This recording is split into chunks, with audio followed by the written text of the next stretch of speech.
Hello friends. Did you know nearly 80% of those who watch my videos aren't subscribed? If you enjoy these stories, please hit that subscribe button and leave a like. It really helps. Thank you for being here. By the way, where are you watching from? Let me know in the comments. The humidity hit me like a wet blanket the moment I cracked open the cab door. Florida in August. Thick air that sticks to your skin and makes you regret every life choice that brought you here. My name's Orville. Been driving these roads for 23 years. Mostly night shifts because the rates are better and the highways are emptier. That particular night in August 2023, I was hauling refrigerated produce from Miami up to Jacksonville. Nothing special, just another run I'd done hundreds of times before.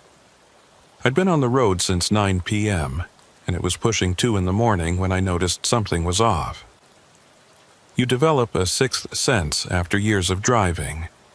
You know every sound your rig makes, every vibration, every little quirk. That night, there was something different about the cab. Can't explain it exactly, just felt like the air was wrong. Like when you walk into your house and know immediately someone's been there. I pulled off at a way station near Fort Pierce to do my regular checks. The place was dead. No DOT officers, no other trucks, just me and the buzzing fluorescent lights. I grabbed my flashlight and did a walk around, checking the tires, the refrigeration unit, the door seals. Everything looked fine from the outside. But when I climbed back into the cab, that feeling got stronger. The dashboard clock read 2:17 a.m. I reached for my thermos of coffee, and that's when I saw it. A tiny red light, no bigger than a pinhead, blinking from somewhere near the overhead compartment. At first, I thought maybe it was just a reflection from outside, but when I moved my head, the angle stayed wrong. The light was inside the cab. I've installed plenty of equipment in my years. GPS units, dash cams, CB radios. I know what belongs and what doesn't. This wasn't mine. My hands started sweating despite the AC running full blast. I grabbed my flashlight and stood up in the cab, careful not to bump my head on the sleeper berth entrance. The red light blinked again. Steady rhythm, like a heartbeat. There it was, tucked into the corner where the windshield meets the roof liner. Barely visible unless you were looking for it. A small black device, maybe the size of a quarter, with a tiny lens pointed directly at the driver's seat. My stomach dropped. Someone had put a camera in my truck. I sat back down heavy in the seat, mind racing. When? Where? The truck had been locked whenever I wasn't in it. I'd been driving solo for the past 3 days, no passengers, no lot lizards, nobody. The only time anyone else had access was during loading and unloading, but those guys never come near the cab. I thought about ripping it out right then, but something stopped me. If someone was watching, they'd know I found it. Better to play dumb, at least until I figured out what was going on. I forced myself to act normal, took a sip of coffee, adjusted my mirrors, checked my phone like nothing was wrong. But my hands were shaking. The dispatcher, Mabel, picked up on the third ring. She'd been working nights at the company for 15 years, knew every driver by voice. Orville, everything all right? You're not scheduled to check in for another hour. I kept my voice steady. Yeah, Mabel, just wanted to confirm the delivery address. Having some GPS issues. It was a lie. But I needed to talk to someone, needed to hear a familiar voice. Same as always, Jacksonville Distribution Center, Bay Street. You feeling okay? You sound different. Just tired. Hey, Mabel, has anyone been asking about my routes lately? Any new personnel at the terminals? There was a pause. That's an odd question. Not that I know of. Why? No reason. Just curious. I'll check in when I hit Jacksonville. I hung up before she could ask more questions. The red light kept blinking. I wondered how long it had been there. Days, weeks. Someone had been watching me, watching everything I did in this cab. Every phone call, every stop, every time I changed clothes in the sleeper. The thought made my skin crawl. I pulled back onto I-95, trying to think clearly. Who would do this? I didn't haul anything valuable enough to warrant surveillance. Produce doesn't exactly attract high-level criminals. No angry ex-wife, no gambling debts, no enemies I could think of. I kept to myself, did my job, went home to an empty apartment. The highway stretched out ahead, empty except for the occasional car passing in the left lane. Every few minutes I'd glance at that red light, wondering if someone was watching me right now. Were they recording? Streaming? What did they want? About 30 miles north, I pulled into a rest stop. Needed to think, needed to get out of that cab for a minute. The rest area was mostly empty. Couple of RVs, a few cars, one other semi parked at the far end. I walked around the truck 3 times, checking underneath, checking the trailer. Looking for anything else that didn't belong. Nothing. When I got back in the cab, I noticed something else. My logbook, which I always kept in the side pocket, had been moved. Just slightly, but I'm particular about these things. Someone had been in here while I was gone. At a rest stop. In the 5 minutes I'd been outside. I locked the doors and started the engine, heart pounding. As I pulled out, I saw headlights in my mirror. A car had been parked in the shadows, lights off, and now it was following me out. Not close, but matching my speed, keeping pace. When I moved to the middle lane, it did too. When I slowed down, it slowed down. The camera kept blinking. The car kept following. And I still had 200 miles to Jacksonville. I reached for the CB radio, then stopped. If they were listening to the camera, they might be monitoring the radio too. I was alone out here, truly alone, with someone watching every move I made. The Florida highway had never felt more dangerous. That's when my phone buzzed. Unknown number, I let it go to voicemail. It buzzed again. Same number. This time I answered, keeping my eyes on the road and that car in my mirrors. Hello? Silence. Not dead air, but that kind of silence where you know someone's there, listening, breathing. I could hear something in the background, road noise, like they were driving too. Who is this? Still nothing. Then, just before I was about to hang up, a voice, male, calm, almost friendly. You're doing fine, Orville. Just keep driving. Don't do anything stupid. The line went dead. My mouth went dry. They knew my name. They were watching me right now through that camera, and they wanted me to know it. This wasn't random. This was planned. I thought about calling 911, but what would I say? Someone put a camera in my truck and told me to keep driving? They'd think I was paranoid or high.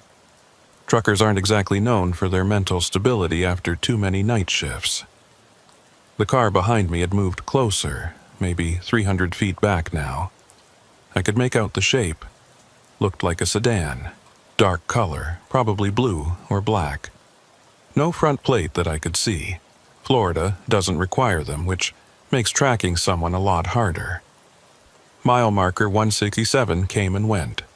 The camera blinked. The car followed. My phone stayed silent. I started thinking about Elmer, the mechanic at our terminal. He'd worked on my rig last week, routine maintenance. Good guy, been there forever, knows engines better than anyone. But he'd been acting strange lately, nervous, jumpy. When I'd asked him about it, he'd just muttered something about management breathing down his neck. What if someone had gotten to him? Paid him to install that camera, or threatened him. Elmer had grandkids, a sick wife. Everyone's got pressure points. The Vero Beach exit was coming up.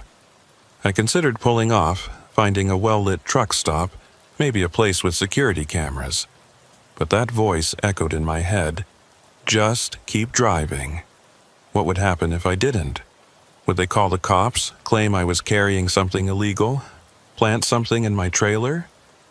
I'd heard stories. Drivers finding drugs hidden in their loads, getting arrested at weigh stations, swearing they didn't know anything about it. Most of them probably were guilty, but what if some weren't? What if this was how it started? The clock hit 3 a.m. Jacksonville was still 2 hours away at this speed. The car had backed off slightly, but was still there. I tried to get a look at the driver when we passed under streetlights, but the windows were tinted. Could have been anyone. Could have been multiple people. My fuel gauge showed 3/4 full, enough to make Jacksonville without stopping. Good. The fewer stops, the fewer opportunities for whatever this was to escalate. But my bladder had other ideas. Too much coffee, too much stress. I could hold it maybe another hour, tops. The camera kept its rhythm. Blink, blink, blink, like it was counting down to something. I thought about my route. I'd been running the same lanes for 3 years. Miami to Jacksonville, Jacksonville to Tampa, Tampa back to Miami. Clockwork. Predictable. Anyone who wanted to study my patterns would have had plenty of time. But why? What was special about tonight? Then it hit me. The load. I hadn't thought much about it when I picked up. Just another refrigerated trailer full of produce. But the paperwork had been different. Usually I get a detailed manifest. So many crates of tomatoes, so many boxes of lettuce, weights, destinations. This time, it just said agricultural products with a weight total. Mabel had mentioned it was a new client, some export company. What if there was something else in that trailer? Something hidden among the legitimate cargo? And what if I was supposed to be the fall guy if it got discovered? The car behind me suddenly accelerated, pulling into the left lane. My grip tightened on the wheel as it came alongside me. I kept my eyes forward, peripheral vision tracking its movement. It matched my speed for about 10 seconds. Felt like an hour, then pulled ahead and merged back into my lane. Now I could see it clearly in my headlights. Dark blue sedan, Florida plate starting with Y. The driver never looked back, just maintained speed about 500 feet ahead. Leading me now instead of following. My phone buzzed again. Text message this time. Unknown number. I glanced at it on the mount. Take exit 197. Pull into the pilot station. Park in the back row. Exit 197 was Fort Drum, middle of nowhere, the kind of place where bad things happen and nobody finds out until morning, if ever. Every instinct told me not to do it. But that camera was still watching, and now I had a car in front and probably another behind. I had to make a decision. Follow their instructions and maybe find out what this was about, or keep driving and risk them escalating. The exit was coming up in 5 miles. 4 miles. 3 miles. The sedan ahead put on its blinker, moving toward the exit lane. I checked my mirrors. Sure enough, another set of headlights had appeared behind me, matching my speed. Boxed in, 2 miles. I reached under my seat, feeling for the tire iron I kept there. Old habit from my first year driving when I'd gotten jumped at a rest stop in Alabama. Never had to use it, but it made me feel better. My fingers found the cold metal. 1 mile. The exit sign loomed in my headlights. Pilot Travel Center, 24-hour. At least it would be lit. Probably have other truckers around. Unless they'd picked this spot because they knew it would be empty at this hour. August weeknight, not a major trucking route. Could go either way. I put on my blinker. The sedan took the exit, smooth and easy. I followed, the truck behind me doing the same. As we rolled up the off-ramp, I could see the pilot sign glowing in the distance. The parking lot looked mostly empty. Few cars near the building, maybe 2 or 3 rigs in the truck parking area. The sedan continued into the lot, passing the fuel islands, heading towards the back like they knew exactly where they were going. Like they'd been here before, planned this out.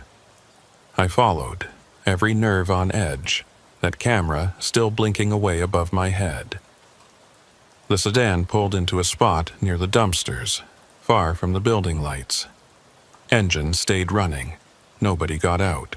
I pulled the rig into the back row as instructed, parking parallel to the building so my driver's side faced away from the store.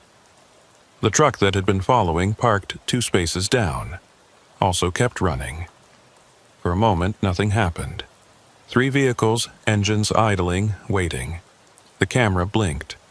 My hand stayed on the tire iron. Then my phone rang. Same, unknown number. This time I answered immediately. "Get out of the truck," the voice said. Same calm tone. "Leave your phone, leave your keys, walk to the sedan." "I don't think so," I said. There was a pause, then, "Orville, we know about your sister in Ocala, Mary, right? Night shift nurse at Regional Medical. Gets off at 7 a.m., drives home down Highway 200. Pretty isolated stretch of road." My blood went cold. I didn't have a sister, but I did have a daughter named Mary who worked nights at Ocala Regional. How did they know that? I hadn't seen or talked to her in 2 years, not since the divorce. She'd taken her mother's maiden name, moved away, wanted nothing to do with me. "You're bluffing," I said, but my voice cracked. "Blue Honda Civic, license plate starting with K4P, lives in that apartment complex off Baseline Road. 2nd floor, unit 237, has a cat named Chester. Want me to keep going?" My hand was shaking now. This wasn't about the truck or the cargo. This was about something else, something bigger. And they'd done their homework. "What do you want?" "Get out of the truck. We just want to talk. 5 minutes, then you can go. But if you don't, if you drive away, if you call anyone, well, Mary's shift ends in 4 hours. Lot can happen on that lonely stretch of road." I sat there for 30 seconds, mine it maybe, weighing options. The rational part of my brain said this was all wrong, that I should call 911 right now. But the father in me, even the estranged father, couldn't risk it. They knew too much. This was planned down to the detail. "Okay," I said, "I'm coming out." I set the phone on the dash, pulled the keys, and opened the door. The Florida heat hit me again, thick and oppressive even at 3 in the morning. I could hear insects buzzing in the woods beyond the parking lot. The sedan's headlights stayed on, making it hard to see inside. As I walked toward the car, I heard footsteps behind me. Someone from the other truck. I didn't turn around, just kept walking, counting steps. 20 feet, 15, 10. The sedan's back door opened. "Get in," the voice from the phone said, except now it was coming from inside the car. I bent down to look inside. The man in the back seat was nobody special. Middle-aged, clean-shaven, polo shirt. Could have been an insurance salesman or a real estate agent. The kind of face you forget 5 minutes after seeing it. He was holding a tablet, and on the screen was a feed from the camera in my truck. Clear as day, you could see my empty driver's seat. "Please," he said, gesturing to the spot beside him. "We don't have much time." I got in, the door closed. The driver didn't turn around, just kept facing forward. Through the back window, I could see someone climbing into my truck. They were wearing the same kind of clothes I wore. Jeans, work shirt, baseball cap. "What the hell is this?" I asked. The man turned the tablet toward me. The feed had changed. Now it was showing the interior of a different truck, different driver, but wait, I recognized that face. It was Eddie Torino, another driver from my company. He was singing along to the radio, oblivious to being watched. "Eddie's carrying a special load tonight," the man said. "Something that needs to disappear between Miami and Jacksonville, but Eddie doesn't know that, and neither did you." "I don't understand." "Your company moves more than produce, Orville. Has been for years. Management skims a little here, adds a little there. Sometimes they need drivers who won't ask questions. Sometimes they need drivers who will. And sometimes," he tapped the tablet, "they need drivers who can be in two places at once." The person in my truck started the engine. From this distance in the dark, wearing similar clothes, they could pass for me, especially if the only evidence was grainy camera footage. "Your truck is going to break down in about an hour," the man continued. "Right near mile marker 215. Terrible spot, no cell service. You'll be stranded for, 3 hours, maybe 4, just enough time for someone else to be driving a very similar truck through a way station near Yeehaw Junction. Similar enough that if anyone checks the logs, the times won't quite match up. You couldn't have been in both places. You're setting me up." "No, Orville, we're setting you free. That camera in your truck, we didn't put it there, your company did. They've been watching all their drivers, looking for the ones they can trust and the ones they can't. You're too clean, too honest. So they were going to make you dirty, willing or not." "You're lying." He showed me another screen on the tablet. Email exchanges between two people I didn't recognize, discussing the Orville problem and necessary leverage. One mentioned my daughter by name. "Who are you people?" I asked. "Better you don't know. Let's just say not everyone in your company agrees with the new business model. Some of us remember when it was just about moving freight, not moving weight."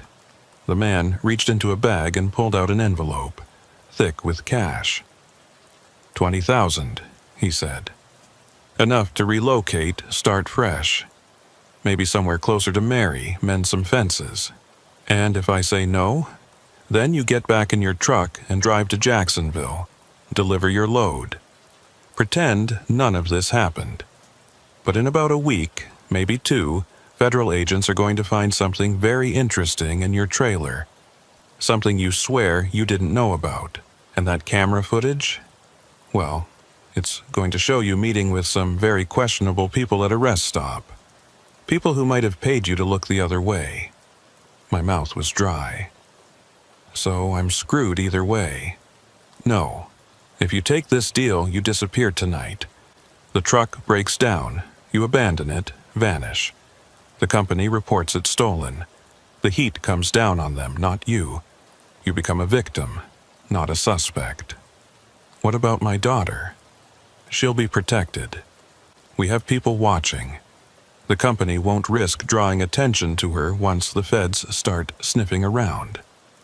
I stared at the envelope. 20 grand wasn't much for a life's work, but it was more than I'd saved in 23 years of driving. And if even half of what he was saying was true, my life as I knew it was over anyway. "How do I know you won't just kill me once I agree?" The man smiled. "Orville, if we wanted you dead, we wouldn't be having this conversation. You'd have had an accident somewhere on I-95. Tired driver, jackknifed trailer, happens all the time." He was right about that. I'd seen enough wrecks to know how easy it was to make one happen. A cut brake line, a blown steer tire at the right moment. Nobody would question it. I took the envelope. "Smart man," he said. "There's a car parked behind the building. Silver Toyota, keys under the visor. Drive north, don't stop until Georgia. There's a motel reservation in Valdosta under the name Tom Franklin. Stay there 3 days, then you're free to go wherever." "What about my stuff? My apartment?" "Forget it all. You're starting over. Clean slate." He opened the door, gesturing for me to get out. As I did, he grabbed my arm. "One more thing. That mechanic friend of yours, Elmer, he didn't want to install that camera. They threatened his granddaughter. Poor guy's been drinking himself sick over it. Maybe send him a postcard from wherever you end up. let him know you're okay. Then the door closed and the sedan pulled away. The other truck was already gone. My rig sat there in the parking lot, running, waiting for a driver who would never come back. I walked around the building and found the Toyota. Keys right where he said. The tank was full, and there was a bag in the back seat with clothes my size, toiletries, even a new phone still in the box. As I drove away from that pilot station, I watched my truck disappear in the rearview mirror. 23 years of my life sitting in a parking lot in the middle of nowhere, Florida. But I was alive, my daughter would be safe. And sometimes that's the best you can hope for. I never made it to Valdosta. Somewhere around the Georgia line, I pulled off and called Mary from the new phone. She didn't answer, probably didn't recognize the number. I left a voicemail telling her I loved her, that I was sorry for everything, and that I'd be in touch when I could. Then I turned west instead of north. Texas maybe, or New Mexico. Somewhere far from Florida, far from trucks, far from cameras hidden in dark corners. But sometimes, late at night, I still think about that camera blinking in my old cab. I wonder if it's still there, still recording, still watching some other driver who has no idea what's coming. 3 weeks before that night at the pilot station, everything had been normal. Or at least what passed for normal in the trucking world. I'd been hauling the Miami-Jacksonville route without incident, making my deliveries on time, keeping my logs clean. The money wasn't great, but it was steady. That's all I needed. The first sign something was off came during a regular Tuesday night run. I'd stopped at the terminal in Miami to pick up my load. Supposed to be 18 pallets of mixed produce heading to 3 different stops in Jacksonville. Mabel was working dispatch that night, like always. She'd been there so long she was practically part of the furniture. "Orville," she called out when I walked into the office. "Got something different for you tonight." I grabbed a cup of their terrible coffee from the machine. Different how? New client.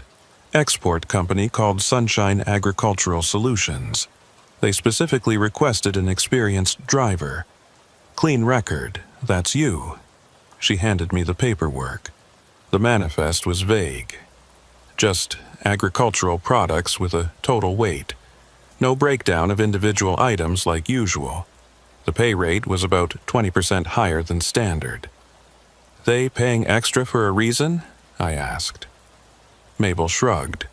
"Management says don't ask questions. Just drive. On-time delivery bonus if you make it by 6 a.m. I should have walked away right then. In 23 years of driving, I'd learned that extra money always came with extra problems. But I was behind on rent, and my truck payment was due. Pride's expensive when you're broke. The loading took longer than usual. They had me park in Bay 7, which was around the back of the warehouse, away from the main loading docks. The crew that showed up wasn't our regular guys. These were contractors, quiet, efficient, didn't make small talk. They loaded the trailer and sealed it without letting me inspect the cargo. Another red flag I ignored. Elmer was there that night, doing maintenance on another rig. I walked over to chat while they finished loading. He looked rough, bags under his eyes, hands shaking slightly as he worked. "You okay, Elmer?" I asked. He glanced around nervously before answering. "Yeah, just tired. Been working doubles. Wife's medical bills, you know." I knew about his wife's cancer. The whole terminal knew. The company insurance covered some of it, but not enough. Never enough. "They got you doing anything special on my truck?" I tried to make it sound casual. "Just routine stuff," he said, not meeting my eyes. "Oil change, tire rotation. At 11 at night?" He dropped his wrench, the clang echoing through the garage. When he bent to pick it up, I saw his hands were really shaking now. "Orville," he said quietly, "just do your run. Don't ask questions. Please. Before I could respond, one of the supervisors appeared. Not our regular night supervisor, this was someone from corporate. Suit and tie at 11 p.m. "Everything good here?" the suit asked, looking between us. "All good," Elmer said quickly. "Just finishing up." The suit watched me walk back to my truck. I could feel his eyes on me the whole way. The run that night was smooth. No issues, no weird stops. Nothing unusual except that nervous feeling in my gut. I made the delivery on time, collected my bonus, and headed home. But when I did my post-trip inspection, I noticed something. The odometer didn't match. I was missing about 30 miles. Now, I'm meticulous about my logs. Have to be if you want to avoid DOT violations. I knew exactly how many miles it was from Miami to Jacksonville and back. I'd driven it hundreds of times. Those 30 miles weren't accounted for. I mentioned it to Mabel the next night. "Computer glitch, probably," she said, but she wouldn't look at me when she said it. "I'll make a note." The second run for Sunshine Agricultural was 3 nights later. Same vague manifest, same extra pay, same loading bay in the back. But this time, I was ready. I'd bought a small GPS tracker online, the kind worried parents put in their kids' backpacks.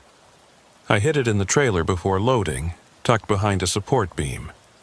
That night, the loading crew was different again. Still contractors, still quiet, but I recognized one of them from somewhere. Couldn't place it, but something about his face was familiar. He noticed me watching and turned away quickly. The run went smooth again, made my delivery, got my bonus. But when I checked the GPS tracker later, it showed something interesting. The truck had stopped for 43 minutes at a warehouse in Yeehaw Junction, a place I'd never been during time I was supposedly driving straight through. Someone was taking my truck on detours while I was driving. Sounds impossible, but the evidence was right there. The only explanation that made sense was that there were 2 trucks, mine and a double. Someone was running a parallel route, and the GPS tracker had somehow ended up in the wrong truck.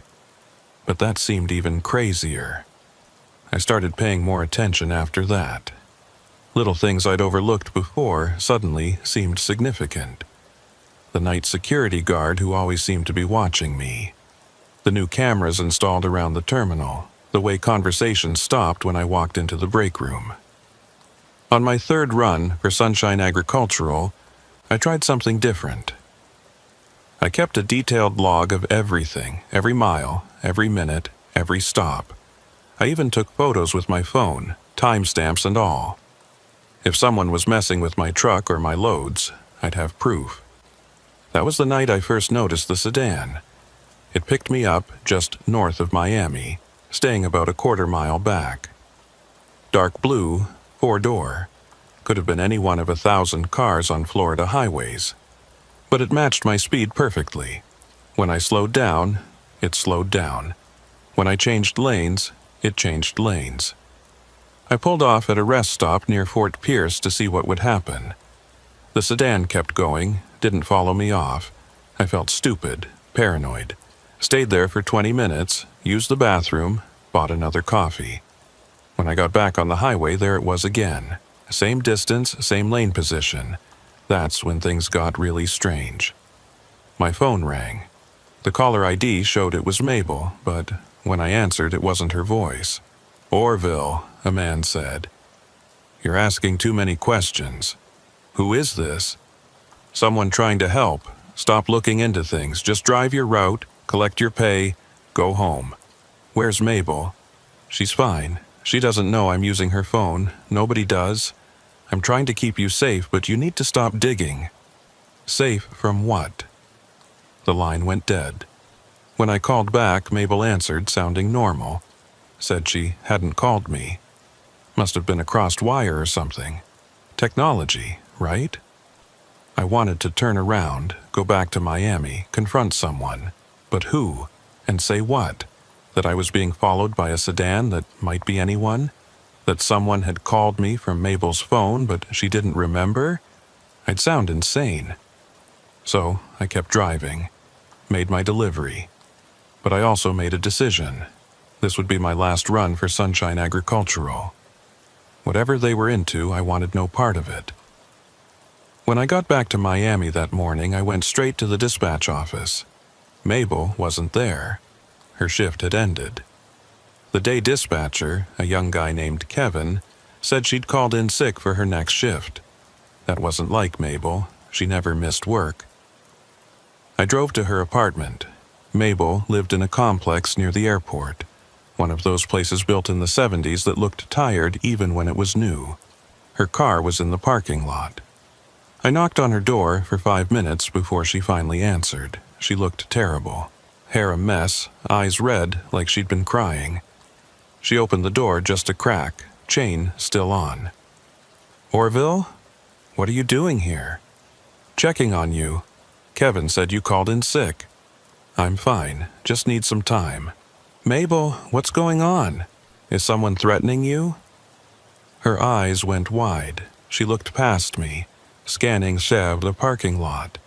"You need to leave now." "Not until you tell me what's happening." She stared at me for a long moment, then undid the chain. "Come in, quick." Her apartment was dark, curtains drawn. She led me to the kitchen, put on coffee with shaking hands. "They came to see me last night," she said. "After you left for your run, 2 men. They knew things, Orville, about my daughter in California, about my grandson's school. They said if I didn't cooperate, didn't keep my mouth shut." "About what? What are they moving in those trailers?" "I don't know. I swear I don't. But it's not produce. The real loads get swapped out somewhere. The paperwork gets changed. By the time you deliver, everything looks legitimate. We need to go to the police." She laughed, but there was no humor in it. "With what evidence? Besides, one of those men showed me a badge. Said he was federal, that this was part of an investigation, that interfering would be obstruction of justice." "You believed him?" "I don't know what to believe anymore. But I know I'm scared, and you should be too." She was right. I was scared. But I was also angry. I'd been driving honest loads for over 2 decades, and now someone was using me as cover for their criminal operation. My reputation, my license, my life, all of it was on the line. "Who else knows?" I asked. "I think Elmer, maybe a few others. But, Orville, you can't fight this. These people, whoever they are, they've thought of everything. Just quit. Walk away." "I can't just quit. I need this job. You need to be alive more." She had a point. But walking away felt like admitting guilt, like I was part of whatever this was. And if they were threatening Mabel, what would they do if I suddenly quit? Would they think I was going to talk? I left Mabel's apartment with more questions than answers. Drove home, trying to think through my options. I could quit and hope they left me alone. I could go to the police and hope they believed me. Or I could keep driving and try to gather enough evidence to protect myself. That's when I remembered the camera, not the one I'd later find in my truck, that was still a week away. This was my dash cam. I'd installed it years ago after a close call with an insurance scammer. It recorded everything, forward and rear views, with GPS coordinates and timestamps. I pulled the memory card and went through the footage from my last 3 runs. Hours of highway, nothing unusual. But then I found it. During my second run, while I was supposedly driving straight through, there was a gap in the recording. 43 minutes of nothing. The exact same time my GPS tracker showed the truck stopping at that warehouse. Someone had tampered with my dash cam.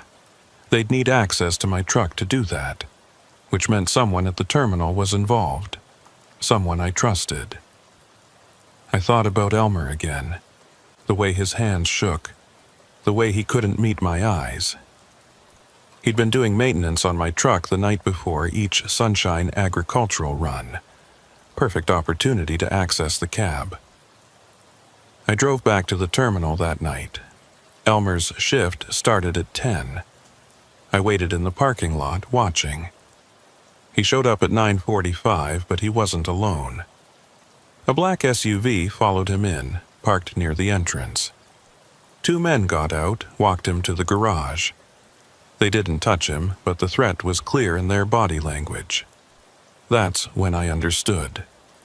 Elmer wasn't part of this by choice, just like Mabel, just like me.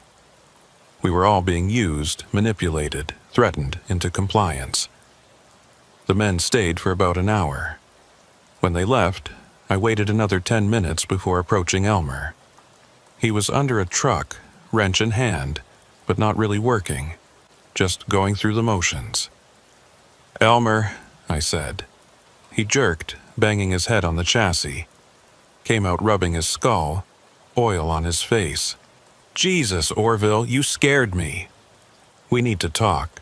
"No, we don't, please. Just leave me alone. They threatened your granddaughter." He froze. Tears started rolling down his face, mixing with the oil and grime. "How did you know?" "Lucky guess. What did they make you do to my truck?" He looked around, made sure we were alone. GPS tracker, hidden camera, something with a dash cam, I don't know what exactly. They gave me the devices, told me where to install them. "Who are they?" "I don't know. They just showed up one night, had pictures of Lily at her school, said if I didn't help there'd be an accident. She's only 7, Orville, 7 years old. This can't go on." "You think I don't know that? You think I sleep at night? But what choice do I have?" He was right. What choice did any of us have? They'd found our weak spots and exploited them. Family for Mabel and Elmer. For me, it was simpler. I was already isolated, already vulnerable. No family to threaten, so they'd use me until I became a liability. "There has to be someone we can trust," I said. "FBI, state police, someone." "You don't get it," Elmer said. "That badge Mabel saw, I saw it too. These might be the good guys, Orville, or the bad guys, or both. I don't know anymore." He went back under the truck, conversation over. I stood there for a moment, feeling the weight of it all. Then I walked back to my own rig, climbed in, and sat in the dark. That's when I noticed the red light blinking in the overhead compartment. The camera Elmer had mentioned. It had been there all along, watching me, recording everything. My conversations, my movements, my growing suspicion. I wanted to rip it out, but that would tip them off. Better to pretend I hadn't noticed. Play dumb. Keep driving while I figured out what to do. The next run was scheduled for 3 nights later. Another Sunshine Agricultural Special. I thought about calling in sick, but that might raise suspicions. So I showed up, went through the motions, pretended everything was normal. Mabel was back at dispatch, looking hollow but functional. She handed me the paperwork without meeting my eyes. "Be safe out there," she said quietly. "Always am." As I walked to my truck, I saw the black SUV again, parked across the street, watching, making sure I did my job. The camera in my cab would tell them if I deviated from the route. The GPS would track every mile. I was trapped in a moving prison. But then, something unexpected happened. As I was doing my pre-trip inspection, a man approached. Middle-aged, forgettable face, polo shirt. The same man I'd later meet at the pilot station, though I didn't know that yet. "Nice rig," he said. "Thanks. You're Orville, right? Heard you're one of the best drivers here. Just do my job." He smiled. "That's what we're counting on. Have a safe trip." He walked away before I could respond. Got into a sedan, not the blue one that had been following me, but similar, As he drove off, he gave me a small wave, like we were old friends, like he knew something I didn't. The loading went as usual. Contractors, sealed trailer, no inspection. But this time, I noticed something else. One of the loaders slipped something under my windshield wiper when he thought I wasn't looking. A piece of paper, folded small. I waited until I was on the highway to read it. Just 4 words. Exit 197, 3 a.m. Exit 197 was the pilot station at Fort Drum. 3 a.m. would put me there right on schedule if I maintained normal speed. Someone was planning something. An intercept, maybe. Or a rescue. I had to make a choice. Follow the instructions and trust a stranger. Or ignore it and stay trapped in whatever this was. As I drove north that night, watching that camera blink above my head, feeling the weight of unseen eyes on me, I made my decision. I'd stop at exit 197. Whatever happened, it couldn't be worse than this slow suffocation, this gradual transformation from driver to accomplice. The miles rolled by. The sedan appeared in my mirrors right on schedule, just like before. But this time, I wasn't afraid. I was ready. Ready for answers. Ready for confrontation. Ready for whatever came next. When I saw the sign for exit 197, I put on my signal. The sedan followed. Behind it, another set of headlights appeared. The second vehicle, right on cue. They were herding me toward something, but maybe that something was freedom. Or maybe it was just another cage with different bars. Either way, I was about to find out. The silver Toyota handled differently than my rig. After 2 decades of driving 18-wheelers, being in a regular car felt like floating. I kept checking mirrors that weren't there, reaching for gears that didn't exist. My hands wouldn't stop shaking until I crossed the Georgia line. The phone they'd given me stayed silent for the first hour. I'd pulled over twice already, paranoid that someone was following. Each time, nothing but empty highway behind me. The envelope with $20,000 sat in the passenger seat like a lead weight. Blood money, conscience money, shut up and disappear money. I didn't know which. Around 4:30 a.m., the phone finally rang. Unknown number, but I knew who it would be. "You're making good time," the voice said. Same calm tone from before. "How do you know where I am?" "The phone has GPS. Don't worry. We're the only ones tracking it. Once you get to Georgia, you can throw it away if you want." "What happens to my truck?" "Right now, it's developing mechanical problems. In about an hour, the driver will pull over, call for roadside assistance. By the time anyone shows up, it'll be abandoned. The cargo will be gone." "The illegal cargo, you mean?" There was a pause.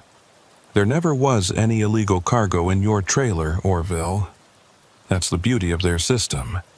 You were always hauling legitimate produce. But while you were driving your route, an identical truck with illegal cargo was using your paperwork, your identity, your clean record to move through way stations. A shell game."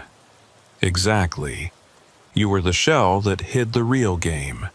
And when things went bad, which they always do eventually, you'd be the one holding the bag." "Why are you telling me this?" "Because you deserve to know. And because we need you to stay gone. If you resurface too soon, it complicates things." "Who's we?" "Better you don't know. Just understand that not everyone in your company wanted this arrangement. Some of us have been working to expose it for months. Tonight was our chance." "What about Mabel, Elmer?" "They'll be questioned when your truck is found abandoned. They'll tell the truth, that you seemed stressed, paranoid, that you'd been asking strange questions. The investigators will assume you were involved in the smuggling operation and ran when it got too hot. So I'm the fall guy after all. No, you're the catalyst. Your disappearance triggers an investigation. The feds were already watching, waiting for something to crack the case open. This is it. And my daughter? We have people watching. She's safe. The company won't risk touching her now. Too much attention. The phone went dead. I threw it out the window somewhere near Valdosta, watched it shatter on the asphalt in my rearview mirror, one less chain binding me to whatever I was leaving behind. But I couldn't stop thinking about that camera in my truck. How long had they been watching?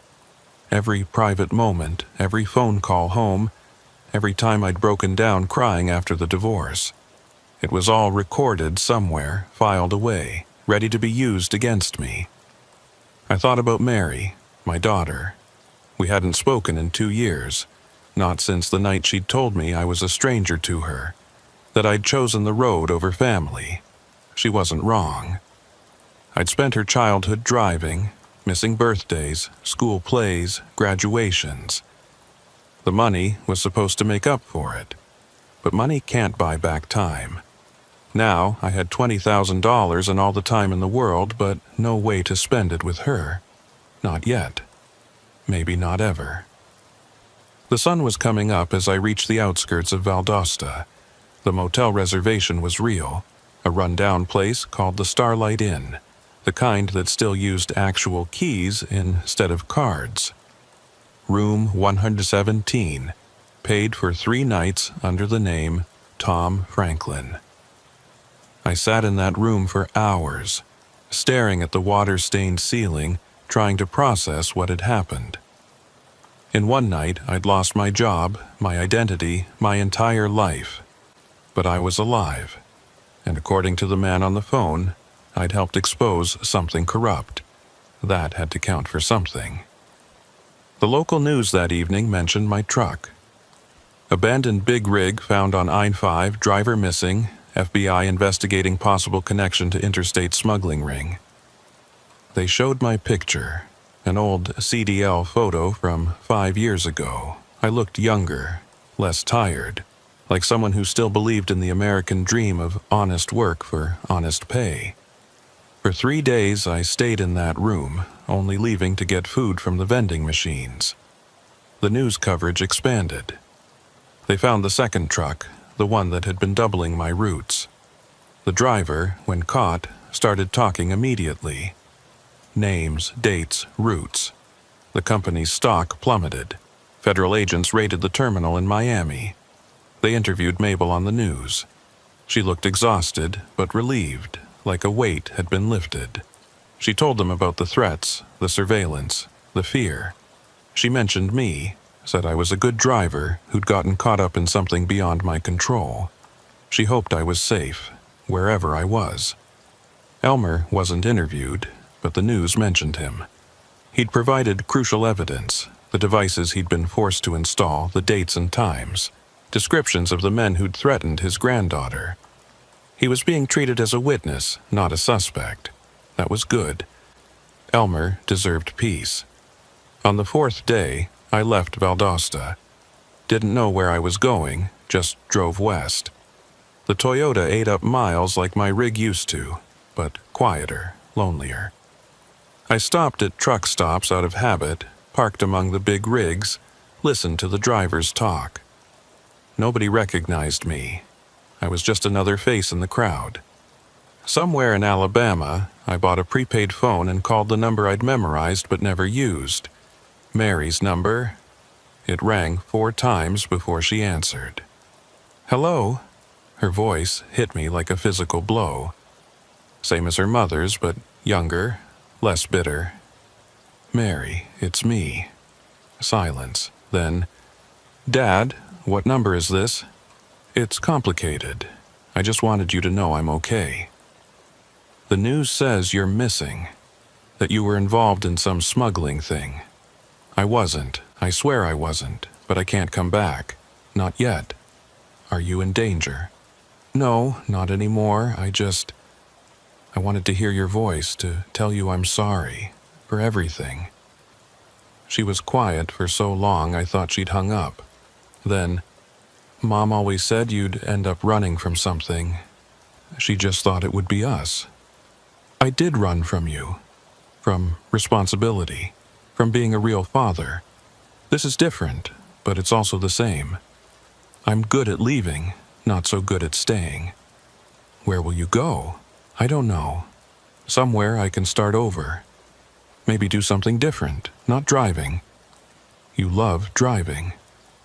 I loved the escape it provided.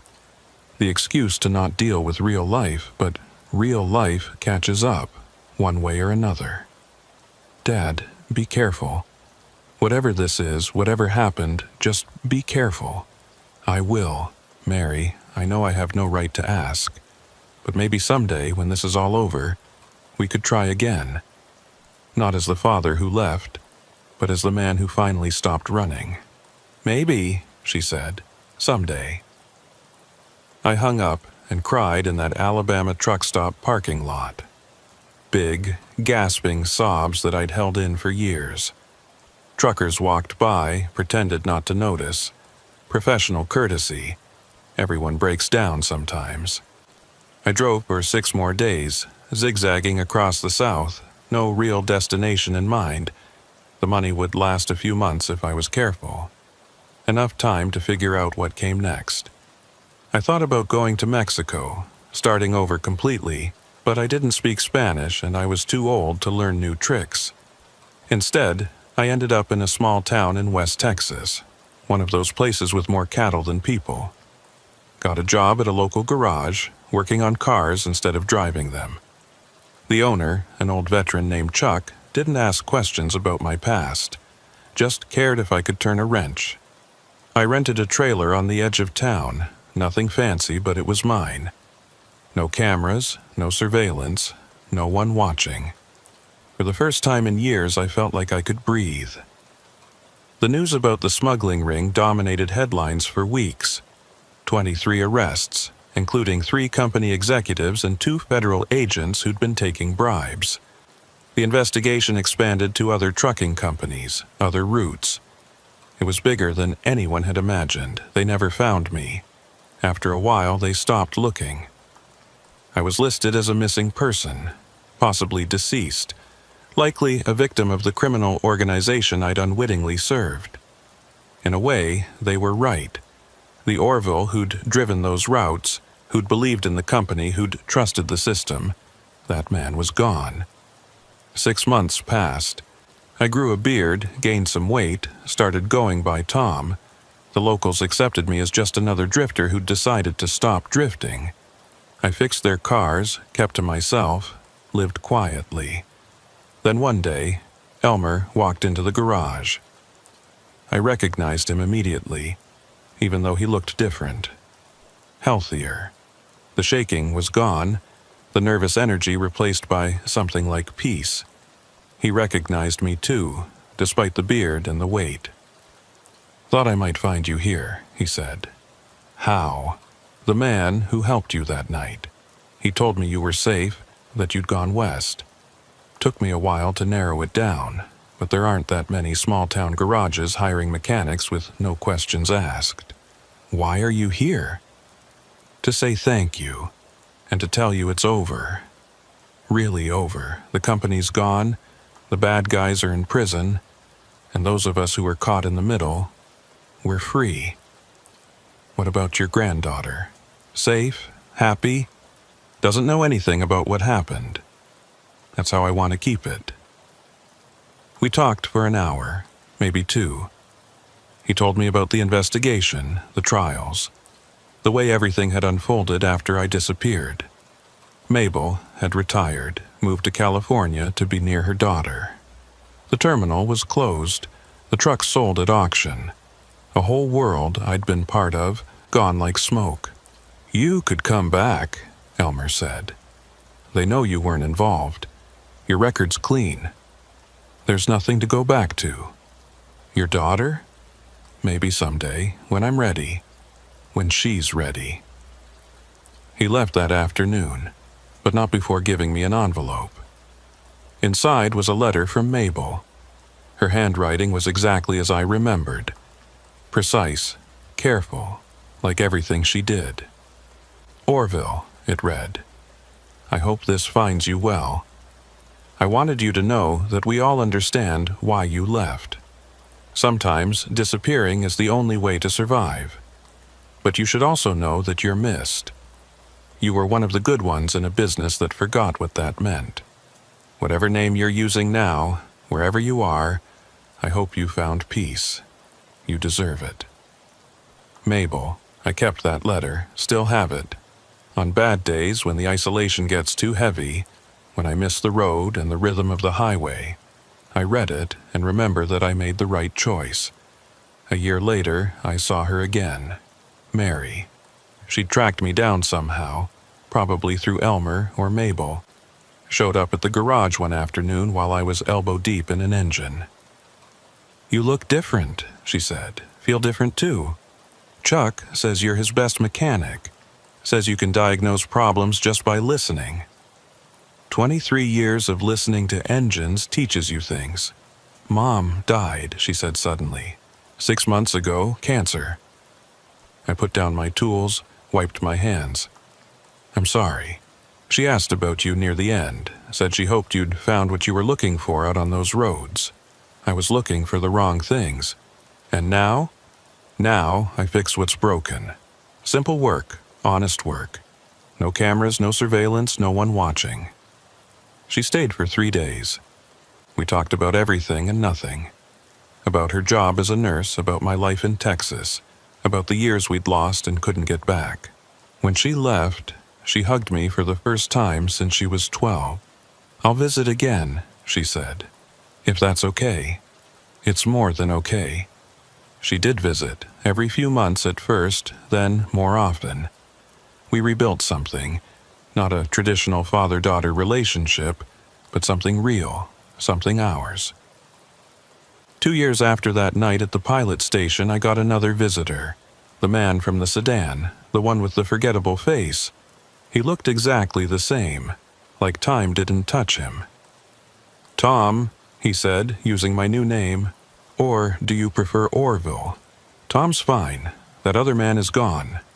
"Good, that's good. You've built something here. Why are you here?" "To close the loop.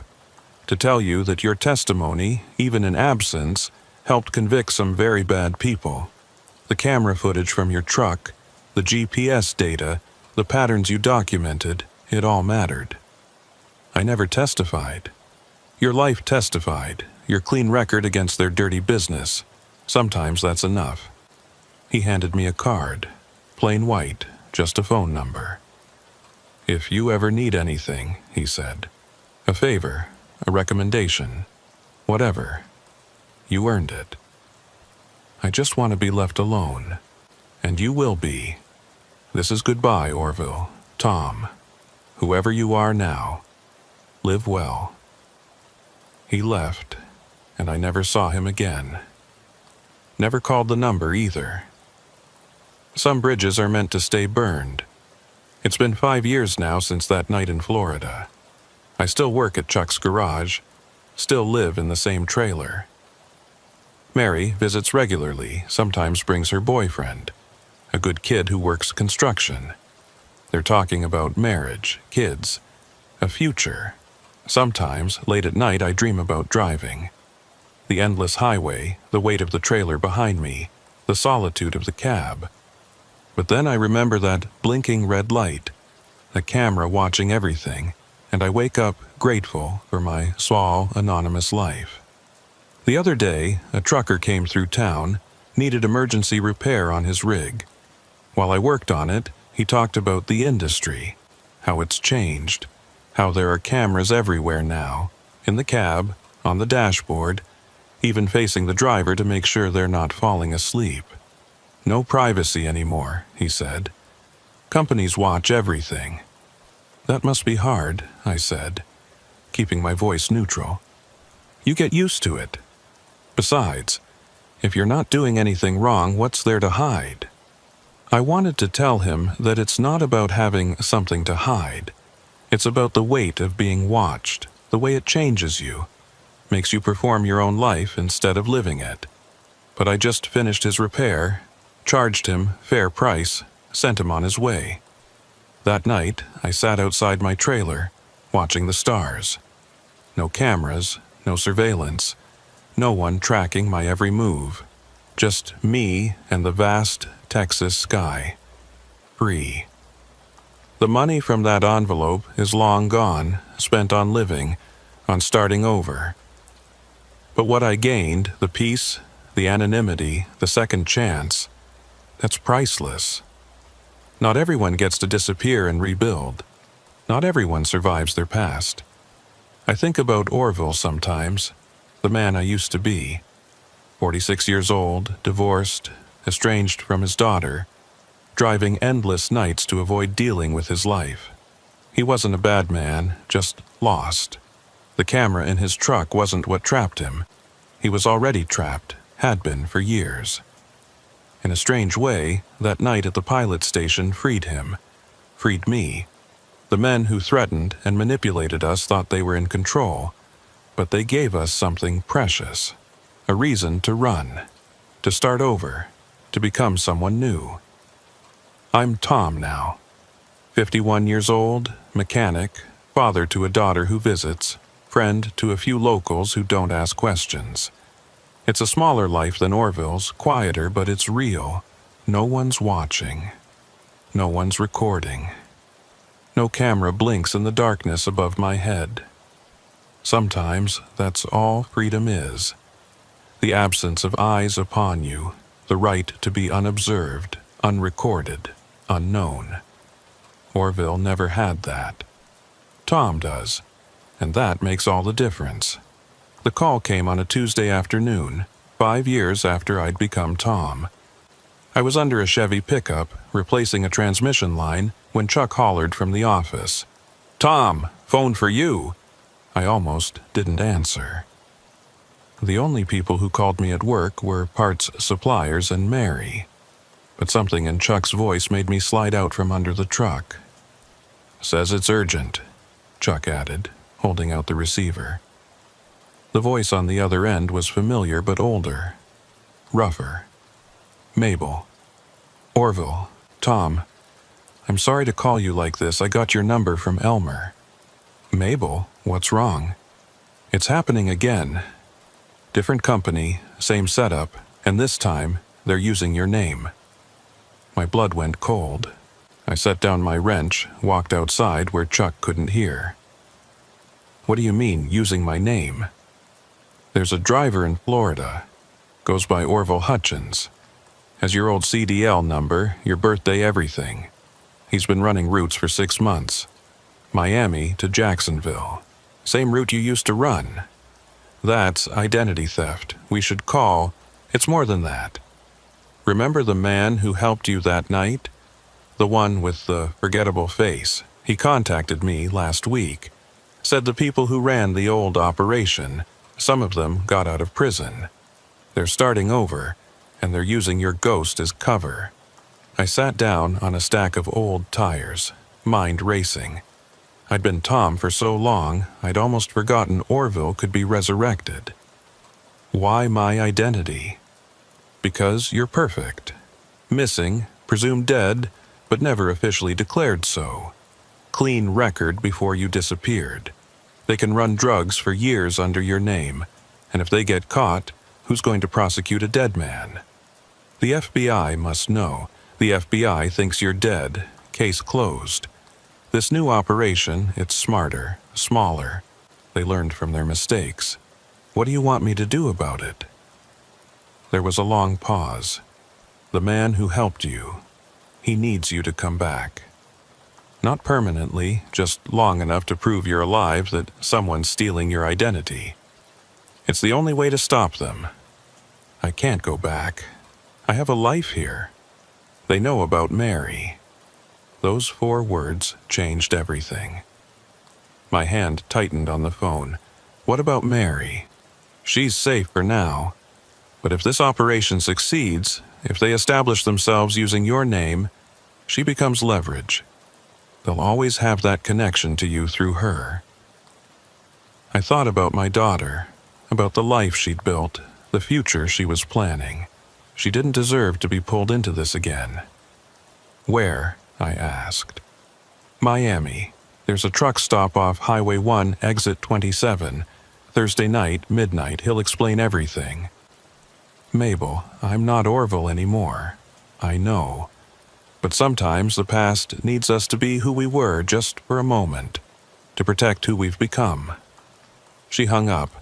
I stood there in the Texas heat, staring at nothing, feeling the weight of those 5 quiet years suddenly pressing down on me. Chuck found me there an hour later, still holding the dead phone. "Bad news?" he asked.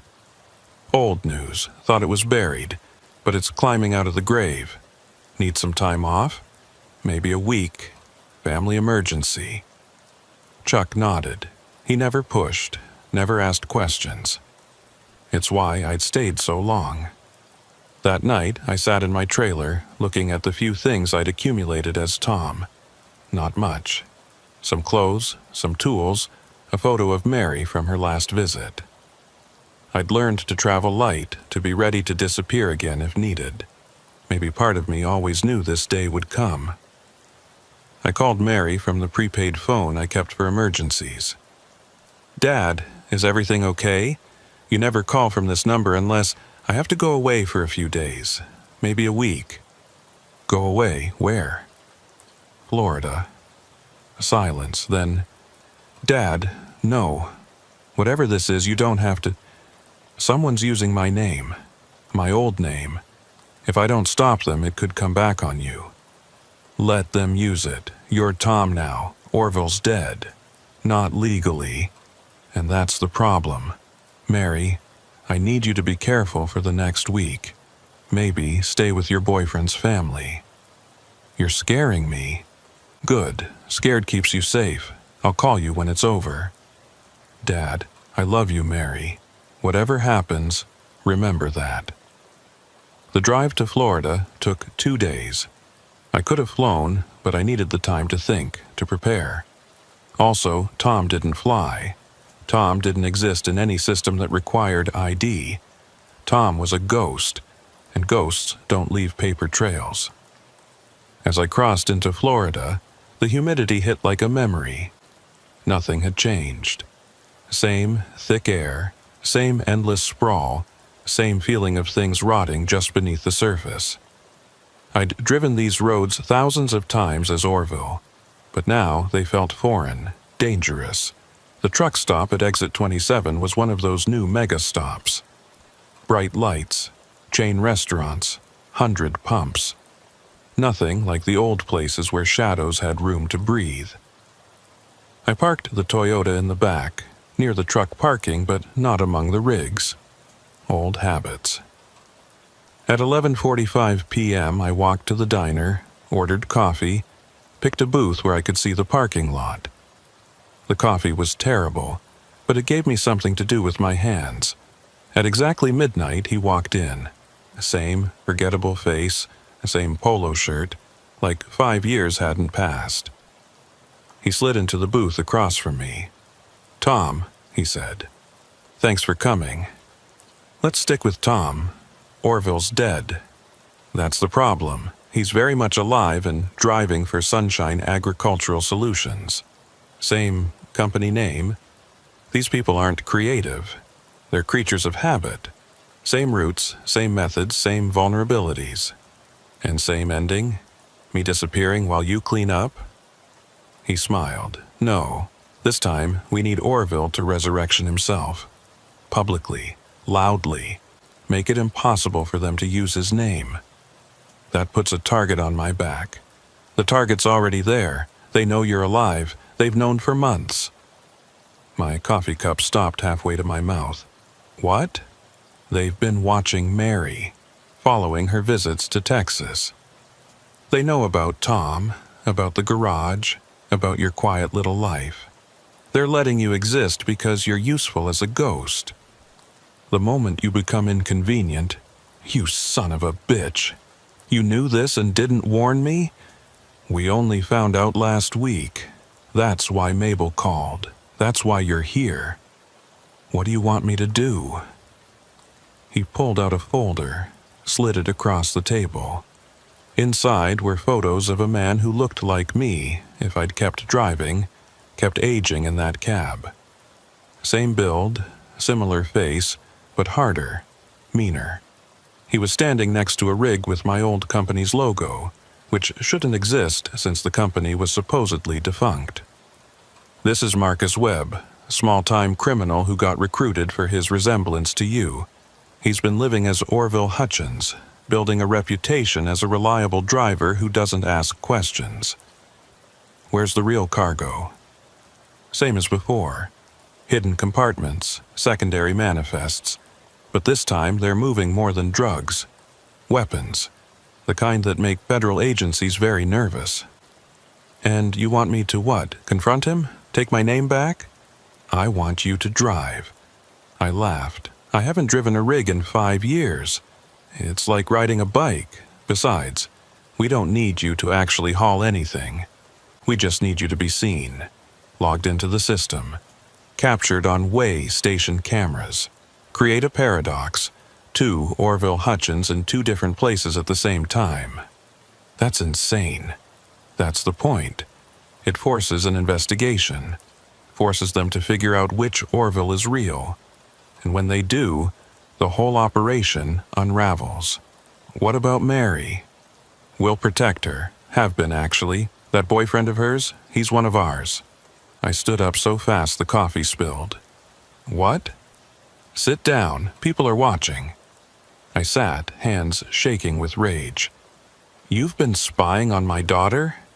We've been protecting your daughter. Big difference. And before you ask, yes, he genuinely cares for her. That was a happy accident, but his primary job is keeping her safe. She doesn't know? No, and she won't if you help us end this. I wanted to punch him, to walk out, to drive back to Texas and forget all of this, but he was right. The target was already on our backs. Running wouldn't remove it. What exactly do you need me to do? Tomorrow night, Marcus will be picking up a load in Jacksonville, driving to Miami. You'll be picking up a different load in Tampa, driving to Orlando. Both trucks will be logged as Orville Hutchins. Both will hit way stations. Both will be captured on DOT cameras. They'll arrest me. They'll detain you. Question you. Run your prints, your real prints. And when they realize you're the real Orville Hutchins, that someone's been impersonating you, the dominoes start falling. And Marcus will be carrying enough illegal weapons to put him away for 20 years. When he claims to be Orville Hutchins, and you're sitting in an interrogation room in Orlando, they'll know he's lying. Exactly. It was elegant in its simplicity. Use their own con against them. Create confusion where they relied on false clarity. I need guarantees, I said. Mary stays protected. My life in Texas stays untouched. And when this is over, Orville Hutchins gets officially declared dead. Done, done, and done. He pulled out keys, registration, a CDL with my old photo, but current date. Your truck's in Bay 47, loaded and ready. Tampa run leaves at 4 a.m. Just like that? You had this all prepared? We've been preparing for months. We just needed you to agree. I took the keys. They felt heavier than I remembered. One more thing, he said. Elmer's your mechanic on this run. Elmer's here? He volunteered, said he owed you. He's waiting at the truck.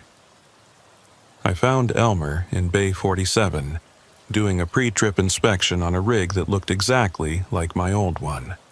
Same model, same color, even the same company logo that shouldn't exist anymore. This is surreal, I said. Elmer turned, smiled. He looked good, healthy, clear-eyed. Tom, he said. Or should I say Orville? Let's stick with Tom until I'm in that cab. Fair enough. She's ready to roll.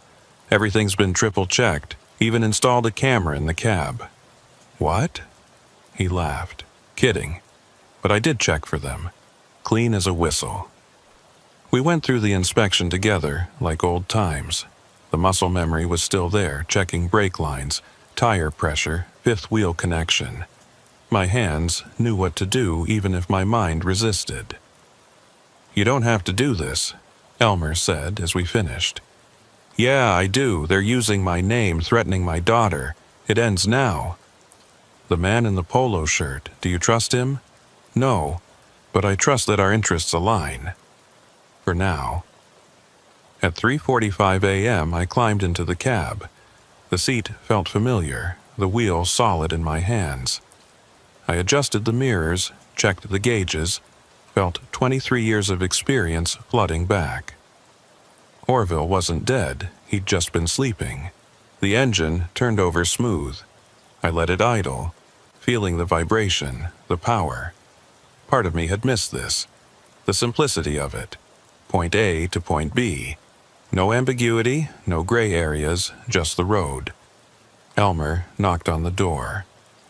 "Manifest is in the folder. Tampa Distribution Center to Orlando. Legitimate cargo, medical supplies. Should take you about 2 hours. What about way stations? You'll hit 2, Brooksville and Wildwood. Both have facial recognition now. Make sure they get a good look at you." "And Marcus? He'll hit different stations about the same time. The system will flag the duplicate entries. Questions will be asked." I nodded, put the truck in gear. Elmer stepped back, gave me a thumbs up. As I pulled out of the bay, I saw the man in the polo shirt standing by the diner, watching. He raised his coffee cup in salute. The highway was empty at 4 a.m. Just me and the occasional car, the rhythm of the road returning like an old song. I'd forgotten how meditative it could be, how the miles could eat away anxiety, leave only focus. The first way station came up faster than expected. The sign flashed, "All trucks must enter." I signaled, slowed, pulled into the lane. The scale system was automated now. No need to stop if you were in compliance. But the cameras were everywhere. Front, side, overhead. They captured everything. I made sure to look directly at the main camera as I rolled through. Let the facial recognition get a perfect shot. The light turned green, weight good, free to go. But I knew that somewhere, a computer was logging this. Orville Hutchins, Florida CDL, heading north on I-75. 20 miles later, my phone rang. Not the prepaid, the smartphone the man had given me. "You just created your first paradox," he said. "Marcus hit the way station on I-95 3 minutes ago. Same name, same CDL number, different location." That was fast. DOT computers don't flag it immediately. Takes about an hour for the system to recognize the impossibility. By then, you'll have hit the second station. What if they stop me before Orlando? They won't. They'll want to see where you're going, what you're carrying. You're not the criminal here, you're the key to exposing them. The second way station was busier. 3 trucks ahead of me, state trooper parked at the exit. My hands started sweating. 5 years of hiding, and here I was deliberately putting myself in the system. The truck ahead cleared. My turn. I pulled forward, stopped on the scale. The trooper looked up from his computer, made eye contact. I nodded, professional courtesy. He nodded back, went back to his screen. Green light, move along. As I pulled back onto the highway, I realized I'd been holding my breath. The old Orville would have been calm, just another day at work. But Tom knew better. Tom knew that cameras were never just cameras, that normal was often performance. Orlando came into view as the sun was rising, painting the city in orange and pink. The distribution center was in an industrial area, surrounded by identical warehouses. I found the receiving dock, backed in smooth. Still had the touch. The dock workers unloaded quickly, efficiently. Normal cargo, normal delivery. Nothing suspicious except the driver's name causing computers across the state to flash warnings. I was signing the paperwork when the first police car arrived. No sirens, no drama, just two officers walking toward me with practiced calm. "Orville Hutchins?" one asked. "That's me. We need you to come with us. Few questions about your documentation." "Is there a problem?" "That's what we're trying to figure out." I went willingly, no resistance, no drama. In the back of the squad car, I texted the number the man had given me. Picked up. The response was immediate. "Marcus in custody, Jacksonville. Showtime." The interrogation room was exactly what you'd expect. Fluorescent lights, metal table, two-way mirror. They left me there for an hour, let me stew. Tom wanted to run. Orville knew to wait. Finally, two detectives entered. One older, heavy, looked tired. One younger, sharp, eager. "Mr. Hutchins," the older one said, "we have a problem." "What kind of a problem?" He set down a tablet, showed me a split screen. Two photos, both supposedly me, taken at different way stations at the exact same time, 200 miles apart. "Care to explain how you can be in two places at once?" "I can't. That's impossible." "That's what we thought. So we ran prints from both scenes." The younger detective leaned forward. "The prints from Jacksonville don't match anyone in our system. But yours," he tapped the table, "yours match Orville Hutchins, CDL issued 2001, reported missing 2018. I've been living in Texas, off the grid, personal reasons. And you just decided to start driving again, today, under your old name?" "I never stopped being Orville Hutchins, just stopped using the name for a while." They exchanged glances. The older detective pulled out another photo. Marcus, in custody, looking angry. "This man claims to be Orville Hutchins, has documentation, employment records, 6 months of driving history. Then he's lying. Why would someone pretend to be you?" I thought about how much to reveal. The man in the polo shirt had said to tell the truth, mostly. 5 years ago, I walked away from a bad situation. A company I worked for was involved in smuggling. I discovered it, got threatened, disappeared for my own safety. If someone's using my name now, it's probably connected to that. The younger detective was taking notes rapidly.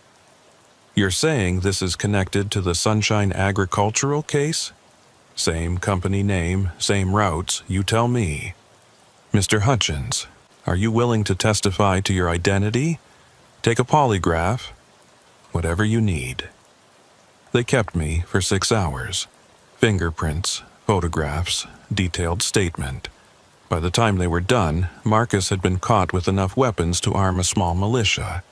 His prints came back as Marcus Webb, wanted in 3 states. The fake Orville was exposed, but more importantly, the investigation exploded outward. The new Sunshine Agricultural, the routes, the other drivers, all of it unraveled because 2 men couldn't be in 2 places at once. They released me at sunset with a warning not to leave the state. I walked out to find the man in the polo shirt waiting with my Toyota. "Well played," he said. "Is it over?" "This part is. Marcus is talking, names are being named, arrests are being made. And my name? Will be cleared, officially. We'll also process the death certificate you wanted. Orville Hutchins died in a trucking accident in 2018. Body never recovered. So I'm dead again. Free to be Tom permanently. What about Mary's boyfriend? We'll propose next month. Genuinely. His protective duties ended the moment Marcus was arrested. If you're lying, I'm not. Go home, Tom. Go back to your garage, your quiet life. You've earned it." I took the keys, started walking to my car, then turned back. "The cameras," I said. "They're everywhere now, in trucks, on highways, in our pockets. How do we stay free when everyone's watching?" He smiled that forgettable smile. You don't stay free by hiding from cameras. You stay free by being so boring they stop watching. Be Tom. Fix cars. Live quietly. The cameras will move on to more interesting subjects. And if they don't, then we'll have this conversation again. But I don't think we will. I drove back to Texas that night, 12 hours straight, windows down, radio off. Just the sound of the road, the rhythm of the miles. At the state line, I pulled over, took out the CDL with Orville's name, and tore it into pieces. Let them blow away in the wind. Tom drove the rest of the way home. Chuck didn't ask questions when I showed up for work 3 days later. Just handed me a work order, pointed at a Ford that needed a new alternator. I got to work, hands steady, mind clear. That afternoon, Mary called. "Dad, you okay? You sound different." "I'm good, really good. How's everything with you?" "Actually, I have news. David proposed. We're getting married." I smiled, genuine for the first time in days. "That's wonderful, sweetheart. He's a lucky man. Will you walk me down the aisle?" "If you'll have me." "Of course. Dad?" "Yeah." "Whatever you did in Florida, whatever that was about, thank you. I don't need to know details. I just need to know you're home safe." "I'm home, and I'm staying." That night, I sat outside my trailer. No lights except the stars. Somewhere, cameras were recording, databases were updating, algorithms were analyzing. But not here. Not Tom fixing cars in a small Texas town. I thought about Elmer, probably back home with his granddaughter. About Mabel in California, finally at peace. About Marcus in federal custody, the real criminals being rounded up. But mostly, I thought about nothing. Just sat in the quiet, no one watching, no red lights blinking in the darkness above. Free. The camera in Orville's truck had started it all.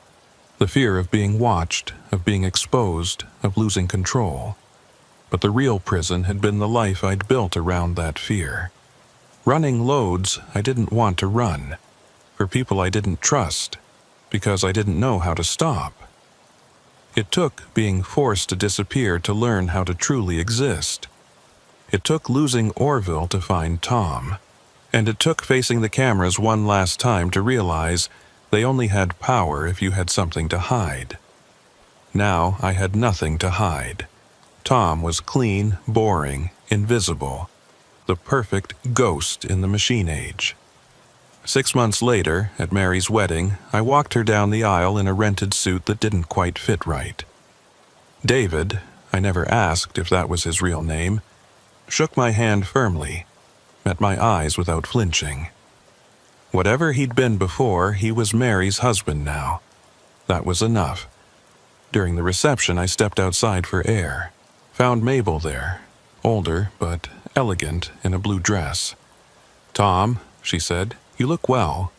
You too. California suits you." I heard Orville Hutchins was officially declared dead last month. I heard that too.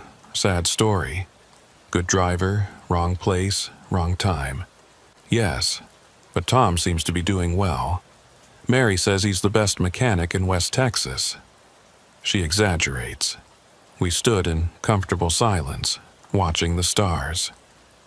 Finally, she said, "Do you miss it, the road?" I thought about it, the honest answer. I miss the simplicity, the clarity, but not the loneliness, not the running.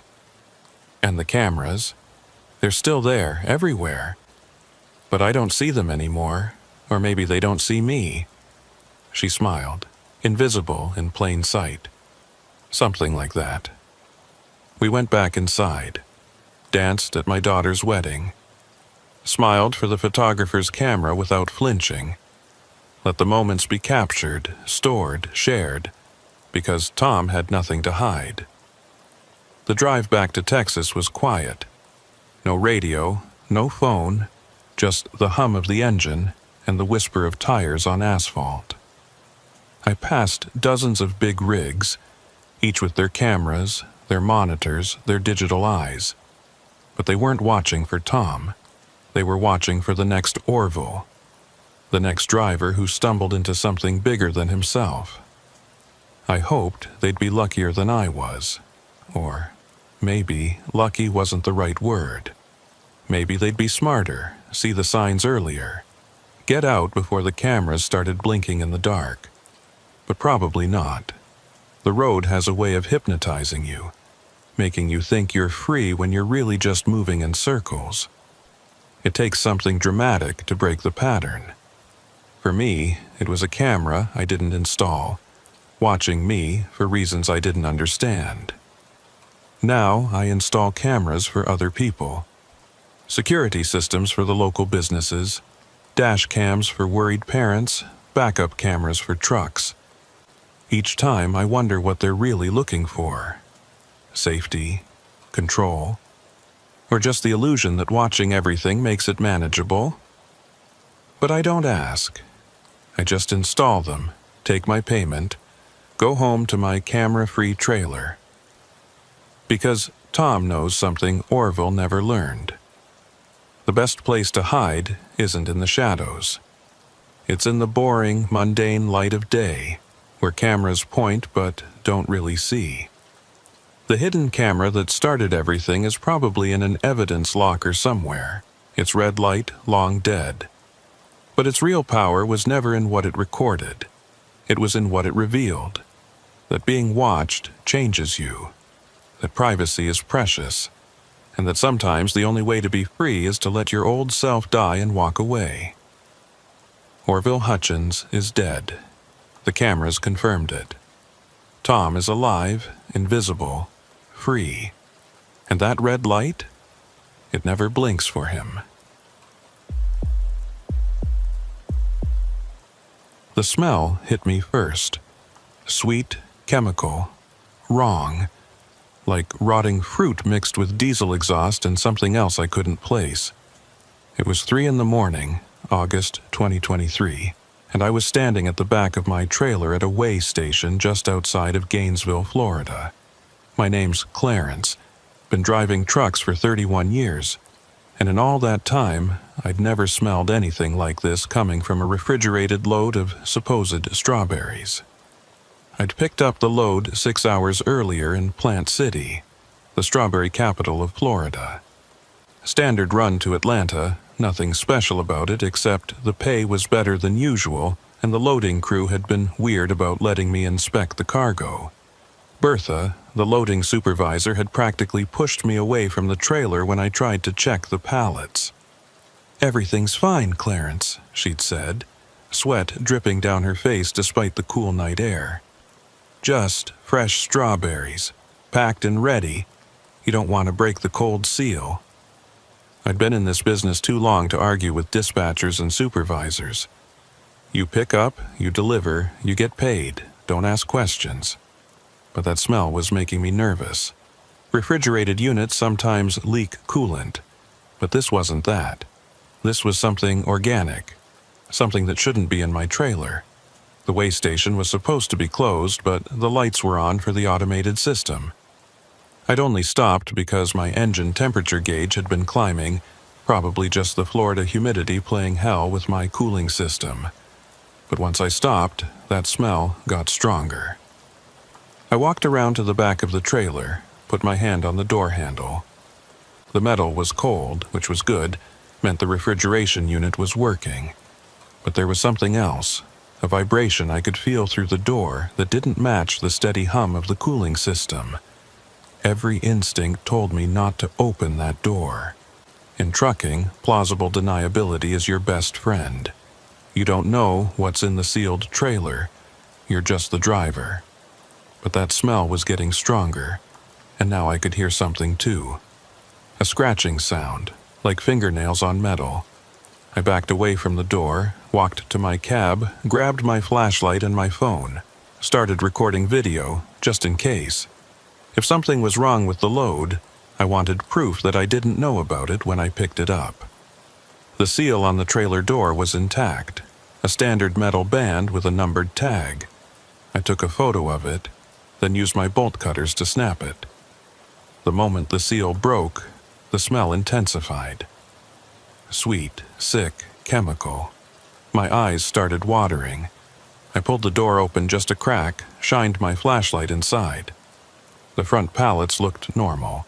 Cardboard boxes labeled with a strawberry logo, plastic wrapped, sitting on wooden pallets. But there was liquid on the floor, dark in the flashlight beam, running from somewhere deeper in the trailer.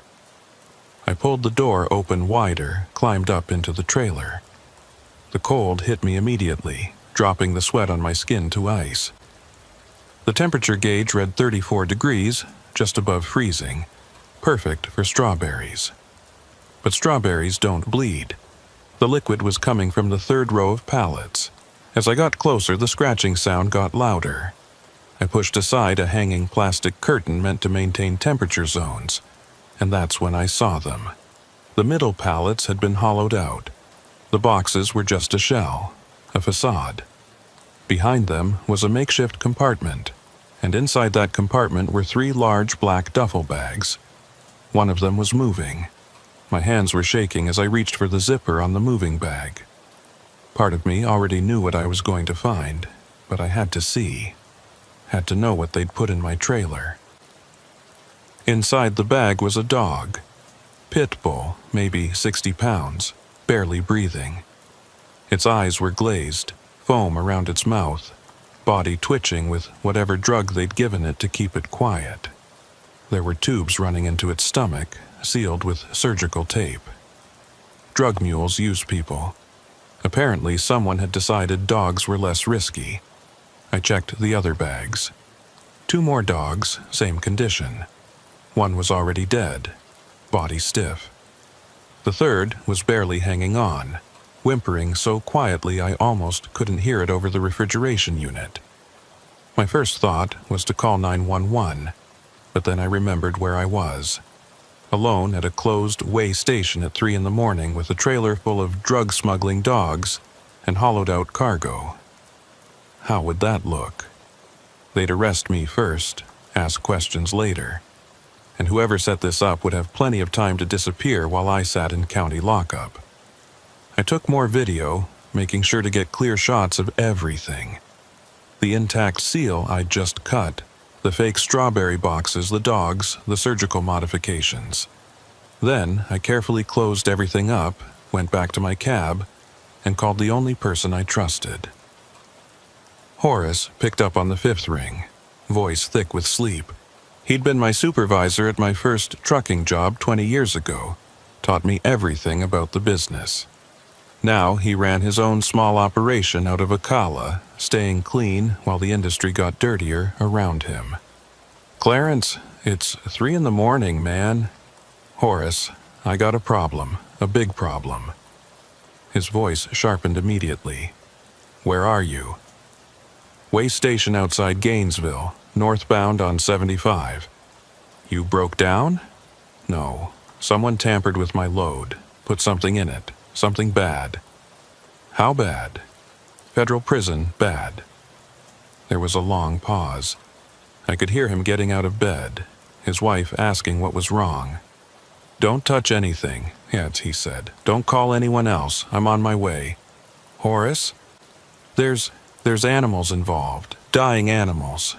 "Jesus Christ, okay, give me 40 minutes. Don't move, don't call anyone, and whatever you do, don't let anyone else near that trailer."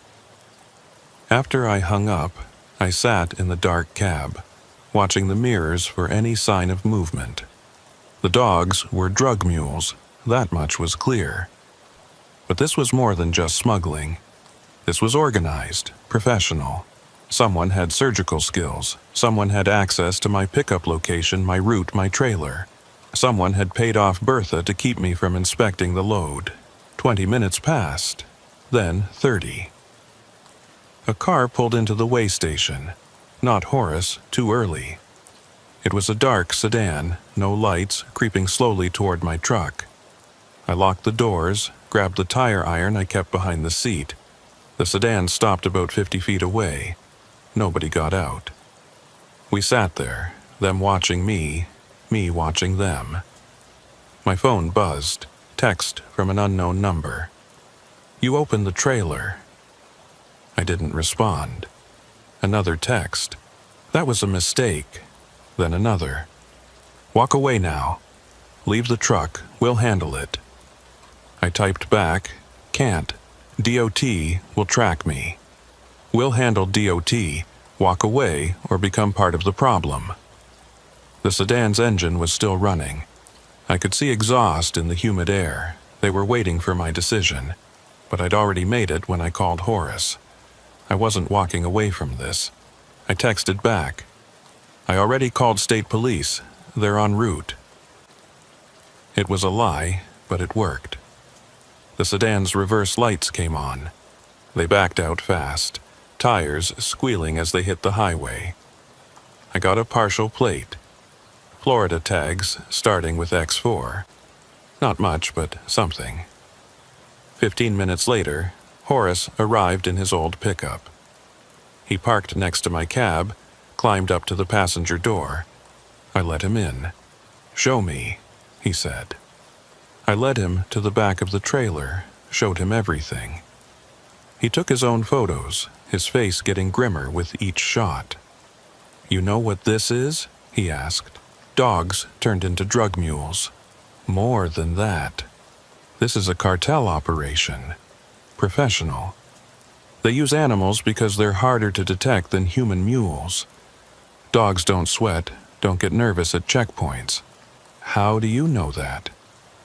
He gave me a look. "I've been in this business 40 years. I've seen everything. Lost friends to stuff like this. Good drivers who got caught up in bad loads." We went back to the cab. Horace pulled out a burner phone, dialed a number from memory. "Yeah, it's me," he said to whoever answered. "I need that favor, now. Gainesville Way Station, northbound 75. No, not me, a friend. Yeah, that kind of problem." He hung up, turned to me. "Help's coming. Not police, but people who can handle this right." "Who?" "DEA. But not the official kind, the kind that doesn't want paperwork." That doesn't sound legal. Legal got complicated when they put dying dogs full of heroin in your trailer. This is about survival now. We waited another 30 minutes. Then 2 SUVs pulled in, dark colors, tinted windows. 4 people got out, 2 men, 2 women, all wearing civilian clothes but moving like law enforcement. The lead woman approached, badge on her belt but not displayed. "Horace," she said, "been a while. Agent Martinez, thanks for coming." She looked at me. "You're the driver?"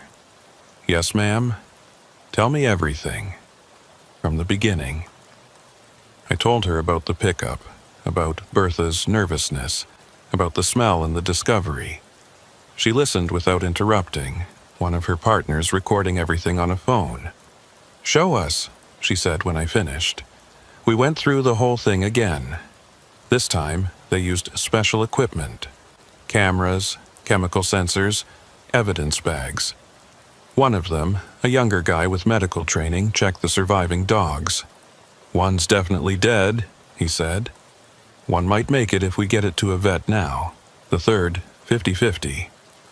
Martinez made a decision. "We're taking the dogs. The drugs stay in the trailer." "What?"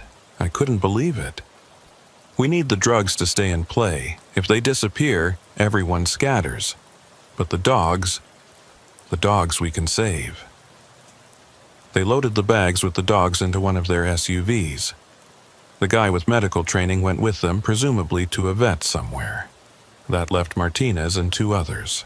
"Here's what's going to happen," she said. "You're going to continue your run. Deliver to Atlanta as planned. Act like nothing happened." "Are you insane? They know I opened the trailer."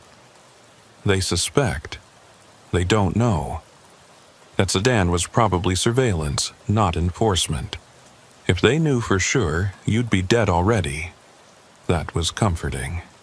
The drugs are still in the dogs. We removed what we could without killing them immediately. About 2 kilos. The rest we replaced with lactose powder.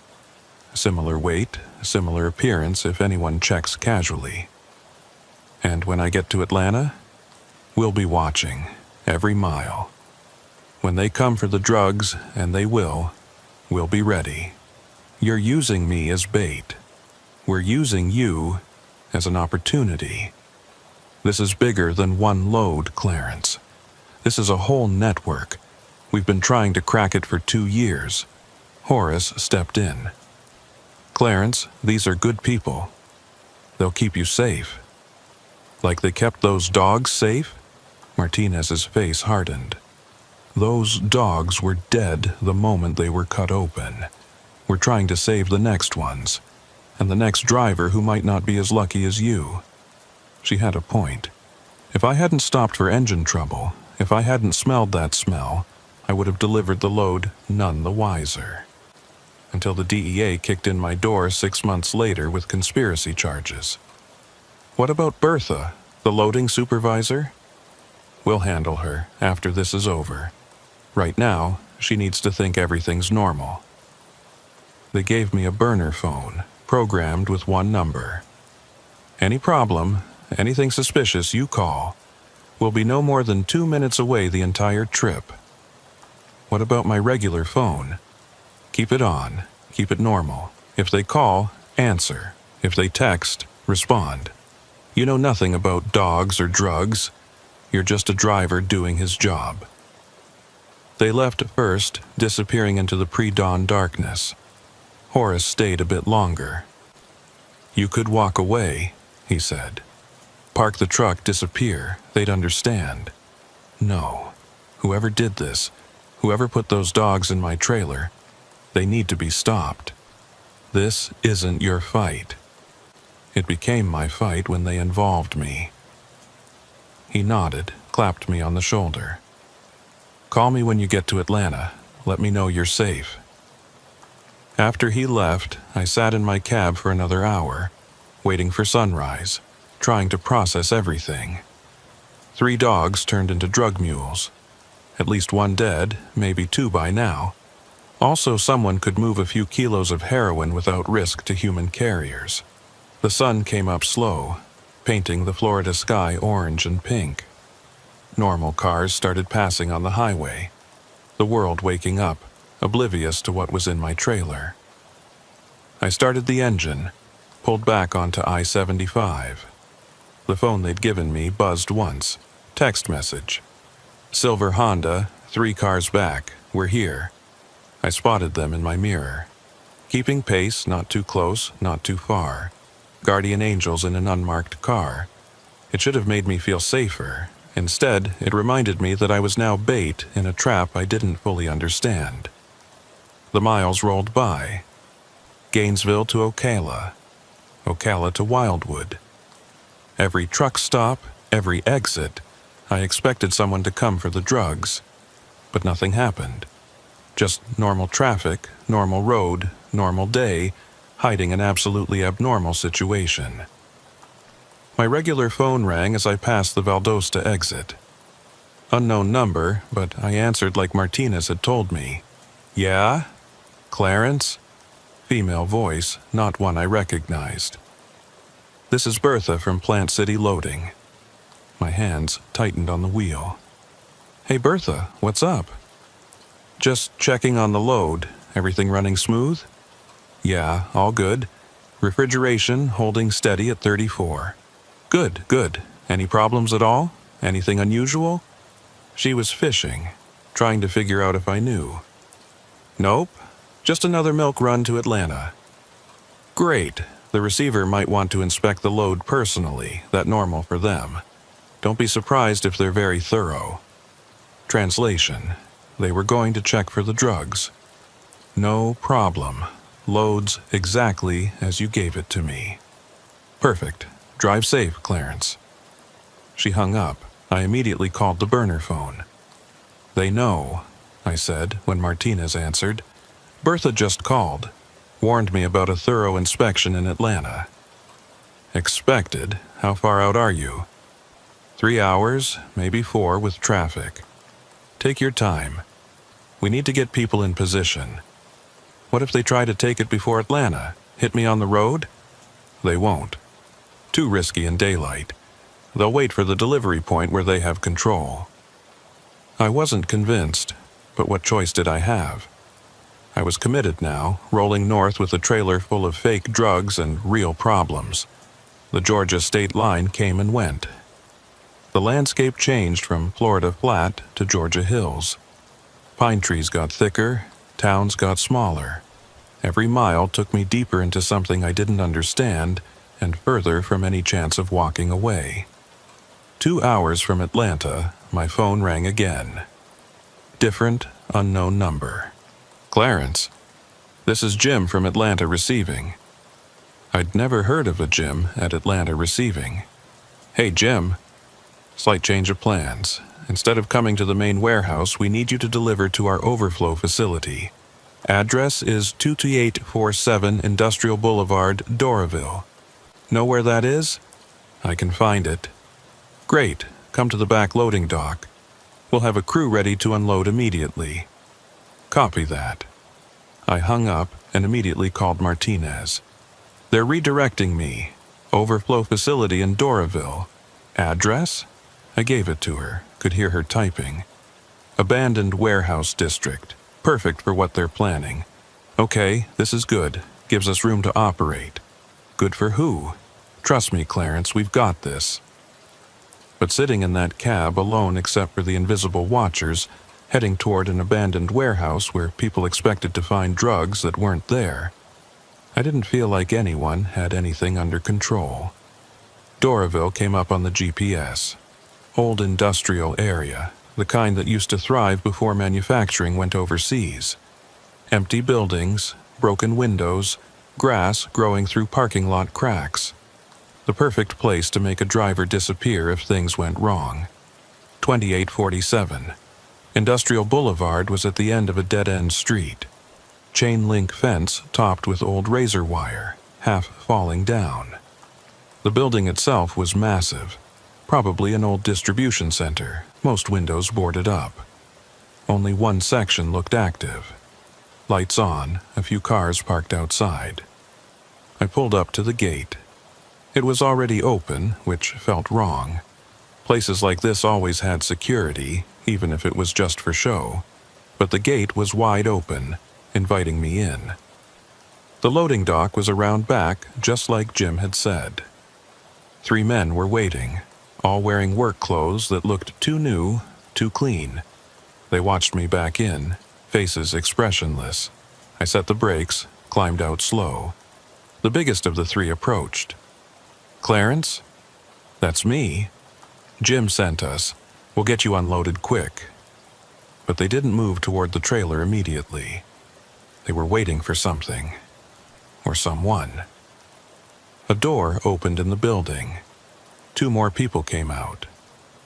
One was a woman I didn't recognize, wearing a business suit that belonged in a downtown office, not an abandoned warehouse.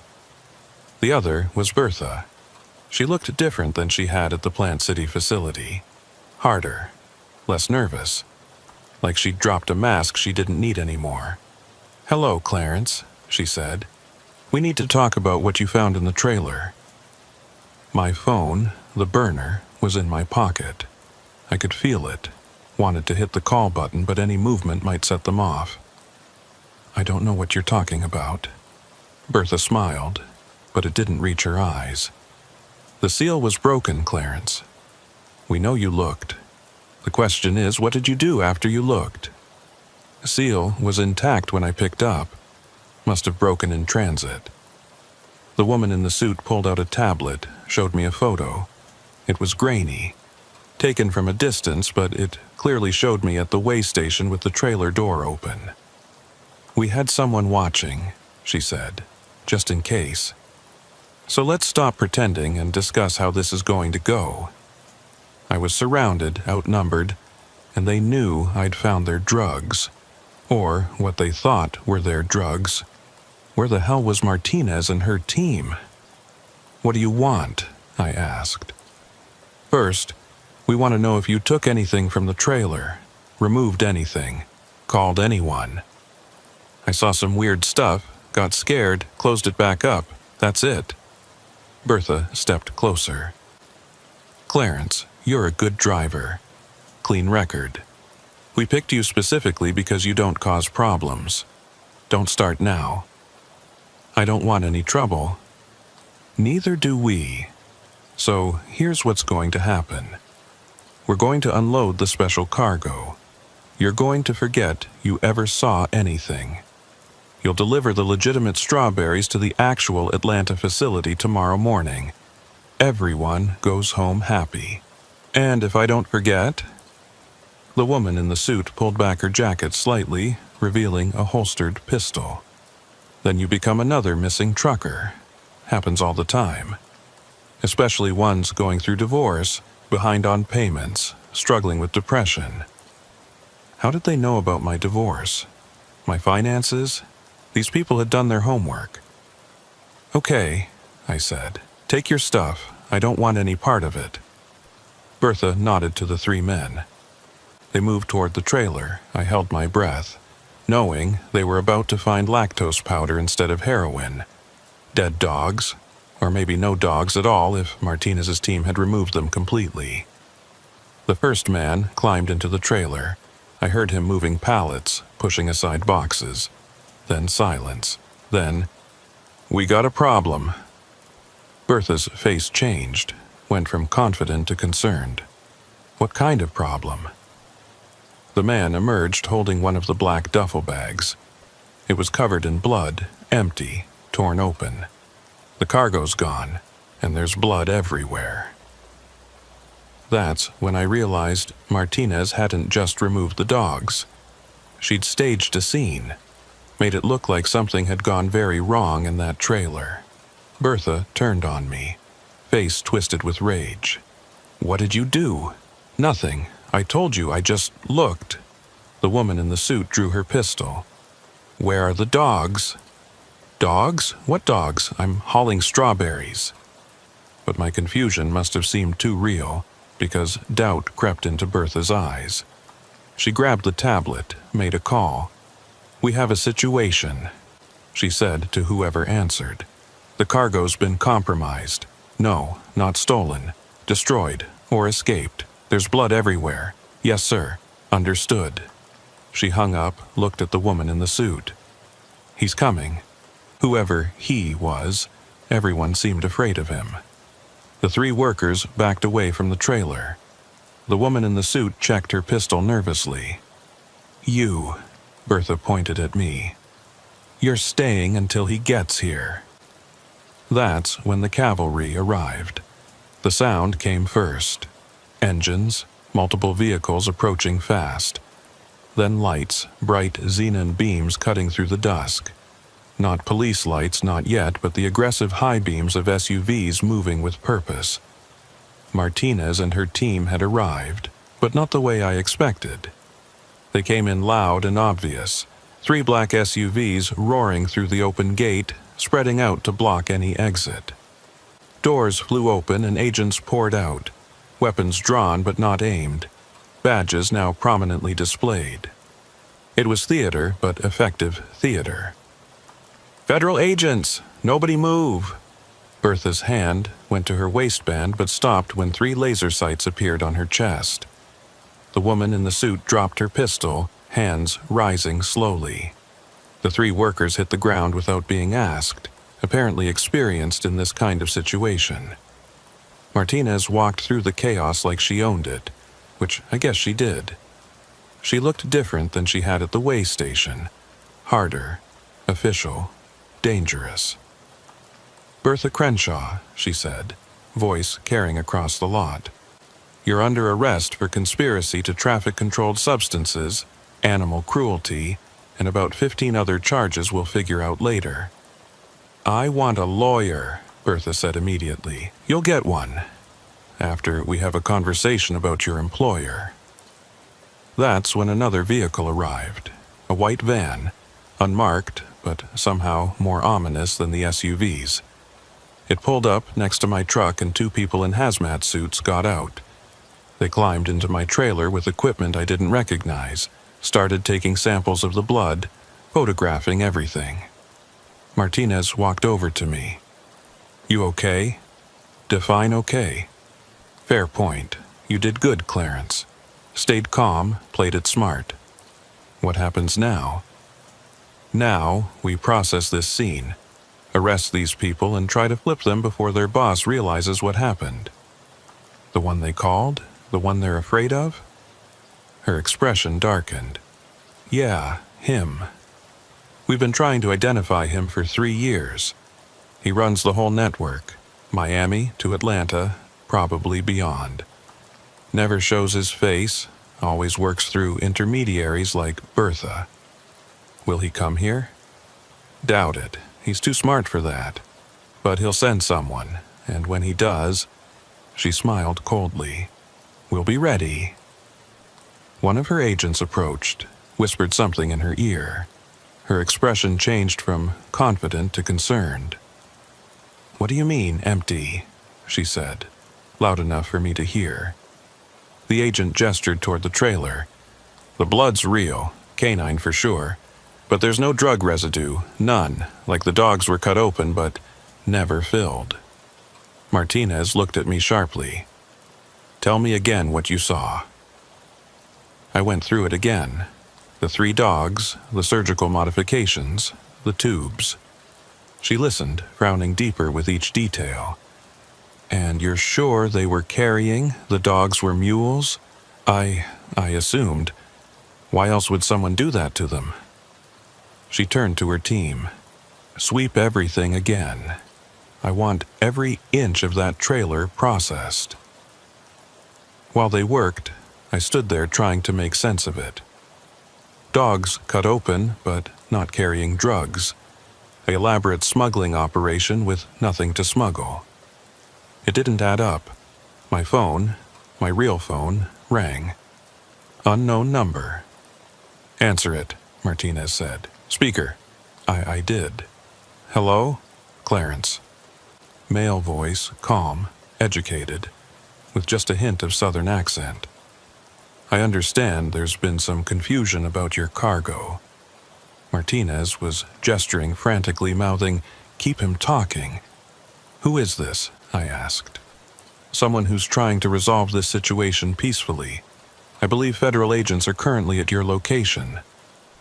How did he know that already? "Yeah, they're here." "Good. Please hand your phone to Agent Martinez. Tell her Mr. White would like to speak with her." I looked at Martinez. Her face had gone pale. She took the phone with a steady hand that didn't match her expression. "This is Martinez. Agent Martinez." The voice was amused now. "You've been very persistent. 3 years of chasing shadows, and here we are. If you're calling to negotiate, I'm calling to inform you that you've made a mistake. Check the trailer again. Check what's really there. We did. Empty dogs, lot of blood, no drugs. Exactly, no drugs. Which means no crime, wouldn't you agree? Some disturbed individual mutilated animals and put them in a trailer. Horrible, yes. Federal crime, hardly. Animal cruelty across state lines is federal jurisdiction.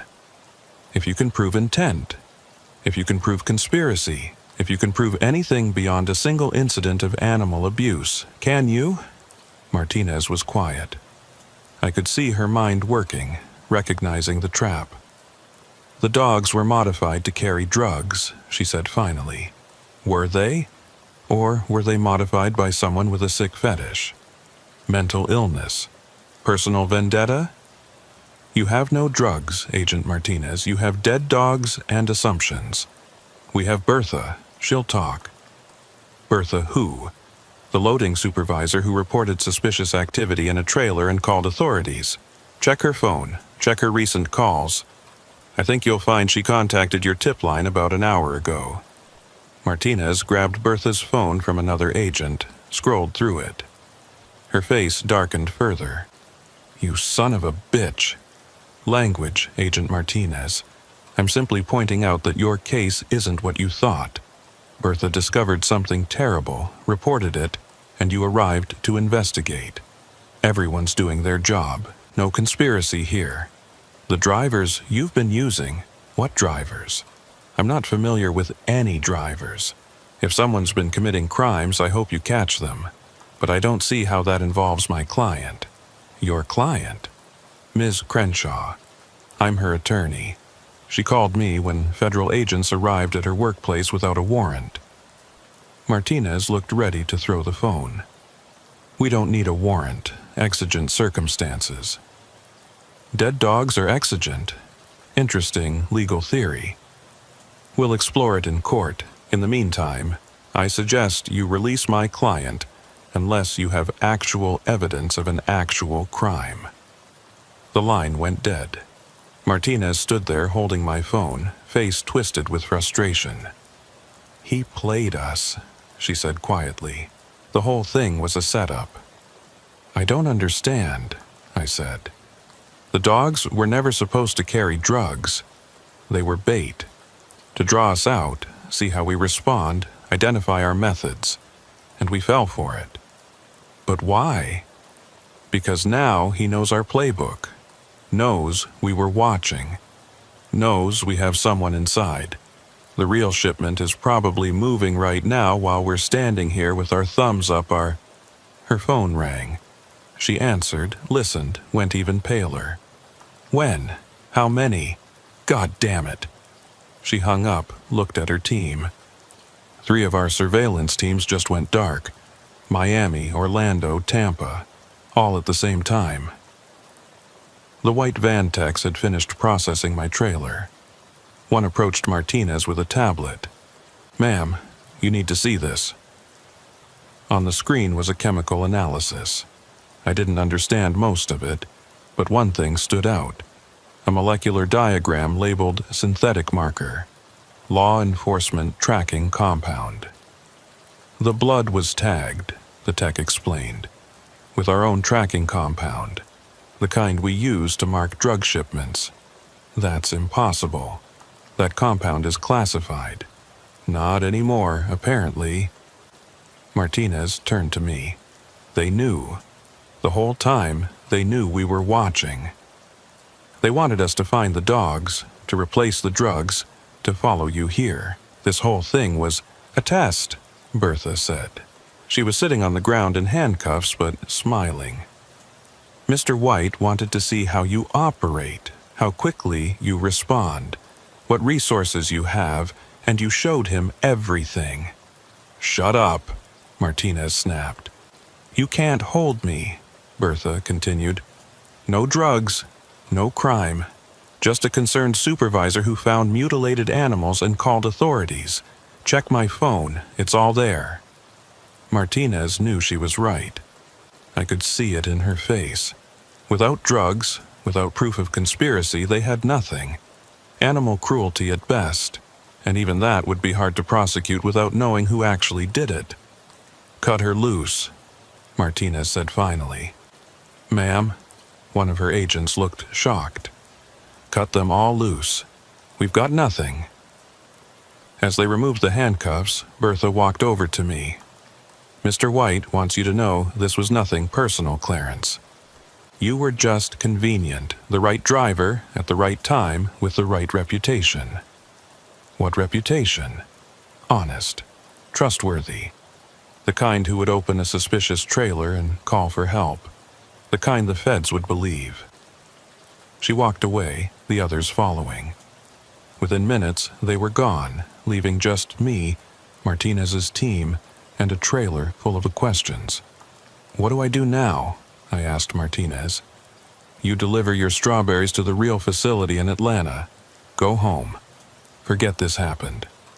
That's it? That's it. We lost this round. He's probably moving the real shipment as we speak, and we're blind because he took out our surveillance. So he wins? Today he wins. Tomorrow we try again. She started to walk away, then turned back. Clarence, you need to be careful. You're on his radar now. If anything strange happens, anything at all, you call me." She handed me a card with just a number, no name. "What about Horace? Is he in danger?" "We'll watch him. Watch you too for a while. But honestly, I don't think White will bother with you again. You served your purpose." They left me there with my truck and my legitimate load of strawberries that had been cover for an elaborate game I didn't understand. I climbed back into my cab, started the engine, and drove to the actual Atlanta distribution center. The receiver there was a normal guy named Phil, who I'd dealt with before. He checked the load, signed the paperwork, never mentioned anything unusual. As far as he knew, it was just another delivery. I drove home that night back to Florida, mind churning over everything that had happened. The dogs, the drugs that weren't there, Mr. White's voice on the phone. I'd been a pawn in someone else's game, and I didn't even understand the rules. 3 weeks later, I was doing a regular run from Jacksonville to Savannah when my phone rang. Horace. "Clarence, you see the news?" "What news?" "DEA bust in Miami. Biggest drug seizure in Florida history. 40 million worth of heroin." "Okay." "They're saying it was hidden in a shipment of strawberries." My blood went cold. "When?" "Same night as your thing. While you were in that warehouse in Atlanta, another truck was delivering the real load to the real buyers. So I was a distraction, you and those poor dogs. While the feds were focused on you, the real shipment walked right past them." I pulled over, needed a moment to process this. The elaborate setup, the fake drugs, the dogs, all of it just to keep the DEA busy for a few hours. "They ever figure out who Mr. White is?" I asked. "No, but Clarence, there's something else. Bertha Crenshaw was found dead yesterday." "What? How?" "Suicide, supposedly, pills. But here's the thing, she left a note confessing to everything. The dog thing, the drug shipment, all of it. Claimed she acted alone." "That's bullshit." "Of course it is. But it ties everything up neat and clean. Case closed, no loose ends." Except for me. I was a loose end. That night I couldn't sleep. Kept thinking about those dogs. About Bertha. About Mr. White's calm voice on the phone. I'd survived. But I'd also been marked, identified, cataloged. I was in their system now, for better or worse. A month passed, then 2. Life returned to normal. Loads to haul, bills to pay, the endless rhythm of the road. I started to think maybe it really was over. Then I got a package. No return address, no delivery service markings. Just a plain brown box left on my doorstep. Inside was $20,000 cash and a note. Compensation for your inconvenience. Mr. White appreciates professionals who know when to stay quiet. I should have taken it to the police, to Martinez, to someone, but I didn't. I paid off my truck, caught up on bills, put the rest in savings. Blood money, maybe, but money nonetheless. 6 months later, I was at a truck stop near Valdosta when I saw her. Bertha Crenshaw. Very much alive, buying coffee at the counter. Different hair, different clothes, but definitely her. She saw me see her. For a moment, we just stared at each other across the truck stop. Then she smiled, raised her coffee cup in a mock toast, and walked out. By the time I got outside, she was gone. No trace of which vehicle she'd gotten into. I called Martinez immediately. "Bertha's alive. I just saw her." "That's impossible. I saw the body myself." "Then you saw wrong. She's alive and in Georgia." There was a long pause. "Clarence, where exactly are you?" "Truck, stop off I-75, exit 18. "Stay there. Don't move. I'm sending someone." But I didn't stay. Something in her voice was wrong. Too eager, maybe. Or too worried. I got in my truck and drove, took back roads, avoided scales and inspection points. That night, parked behind an abandoned gas station, I finally understood. Martinez hadn't been trying to catch Mr. White. She'd been working for him. The whole DEA operation had been cover for moving drugs, not stopping them. And I'd been useful to both sides, a convincing distraction for the real agents and a test for the corrupt ones. I thought about going to the FBI, the state police, someone, but with what proof? A story about dead dogs that were never found. A recording of a phone call that probably no longer existed. Cash that would make me look guilty rather than victimized. So I did the only thing I could do. I kept driving, changed companies, changed routes, avoided Florida for a while. But the road has a way of bringing you back to places you're trying to avoid. A year later, I was back on I-75, hauling legitimate cargo, when I stopped at the same way station where it all started. 3 a.m, same as before. The smell hit me as soon as I opened my door. Sweet, chemical, wrong. But this time it wasn't coming from my trailer. It was coming from the truck parked next to me. I could see the driver in his cab, slumped over the wheel. Young guy, maybe 25. I knocked on his door. No response. I called 911, reported a driver in distress. While waiting, I walked around his truck. The trailer doors were sealed, but I could hear something inside. Scratching. Whimpering. The ambulance arrived first, then the police. The driver was alive but unconscious, drugged, they said. When they cut the seal on his trailer, they found exactly what I expected. Hollowed out cargo hiding black bags. But this time the dogs were still alive, still carrying, still salvageable. The cops took my statement, thanked me for calling it in. As I was leaving, one of them mentioned something that chilled me. Lucky you found him. This is the 3rd one this month. Same setup every time. Someone's moving product using drivers who don't even know they're carrying. What happens to the drivers? Usually, they wake up at their delivery point with no memory of the trip. Drugs in their system make their testimony worthless. Perfect crime, really. Perfect crime. Except now I understood the pattern. Mr. White hadn't stopped. He'd refined his method. No more conscious drivers who might look in their trailers. Just unconscious pawns who couldn't testify about what they didn't remember. I wanted to tell the cop everything. Warn him about Mr. White, about the network, about how deep this went. But I knew how that would sound. Conspiracy theorist trucker rambling about shadowy criminal masterminds. They'd either think I was crazy or worse, involved. So I kept my mouth shut and drove away. But I started keeping notes, documenting every suspicious truck I saw, every drugged driver found, every load of strawberries that smelled wrong, building a case file that might matter someday. Martinez called me once more, 6 months after the way station incident. Clarence, we need to talk. No, we don't. You don't understand. Things have changed. Mr. White is... I hung up. Changed my number the next day. Whatever game she was playing, I wanted no part of it. But the road keeps bringing you back. That's the thing about driving trucks. You cover the same ground over and over, see the same places, meet the same people. Eventually, your past catches up.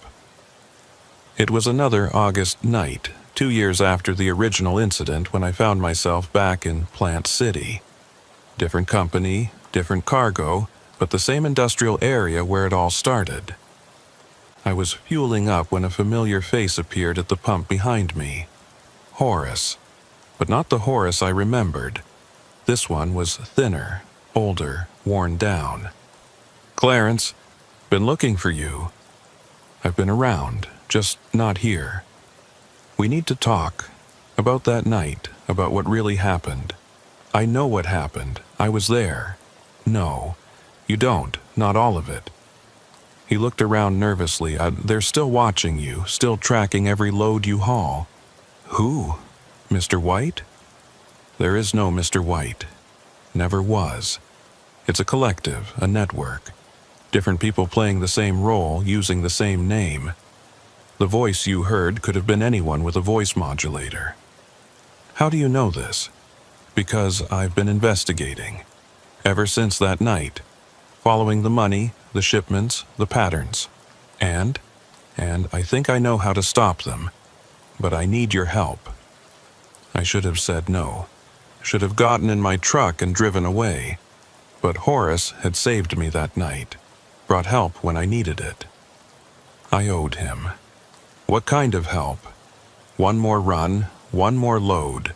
But this time, we control it. He explained his plan. It was insane, dangerous, probably illegal. But it might work. Use their own methods against them. Create another distraction, but this time to expose them, not hide them. You're asking me to risk everything, I said. I'm asking you to help me end this. These people destroyed my business, Clarence. After I helped you, they blacklisted me. No one will hire my drivers. No one will use my trucks. I'm bankrupt, living in my sister's garage. I'm sorry, Horace, I didn't know. Not your fault, but we can make it right, both of us. I thought about all the drugged drivers, all the dead dogs, all the drugs flowing through Florida hidden behind legitimate cargo. Thought about Mr. White's smug voice, Martinez's betrayal, Bertha's fake death. Okay, I said. Tell me what you need. The plan was simple in concept, complex in execution. I would pick up a load that Horace had identified as suspicious. Agricultural products from a new customer paying premium rates for quick delivery. Classic white network indicators. But this time we'd be ready. Hidden cameras in the trailer, GPS trackers on everything, and most importantly, a parallel truck running the same route with the same manifest. If they tried their shell game, we'd have proof. The pickup was scheduled for the following Friday night. Plant City again, because apparently the universe has a sense of humor. But not the same facility. This one was newer, supposedly cleaner. I arrived at midnight, paperwork in hand. The loading crew was different, but their behavior was familiar. Too efficient, too quiet, too careful to keep me away from the cargo. Just wait in the office, the supervisor said. Not Bertha, she was still dead, but a man with the same nervous energy. We'll handle everything. I waited, watching through the window as they loaded boxes labeled tropical fruit mix. The same sweet chemical smell was there, faint but unmistakable. They were using the same methods, probably the same drugs, definitely the same arrogance. When they finished, I did my walk around, pretending not to notice the extra seal on the trailer doors, the kind that would alert someone if it was broken. They wanted to know if I looked inside. Fine, let them know. I drove out of Plant City, right on schedule, heading north on I-75. The hidden cameras Horace had installed were recording everything, uploading to cloud storage in real time. If anything happened to me or the truck, there would be evidence. 20 miles out, I noticed the tail. Dark sedan, hanging back but matching my speed. They were watching, making sure I didn't deviate from the road.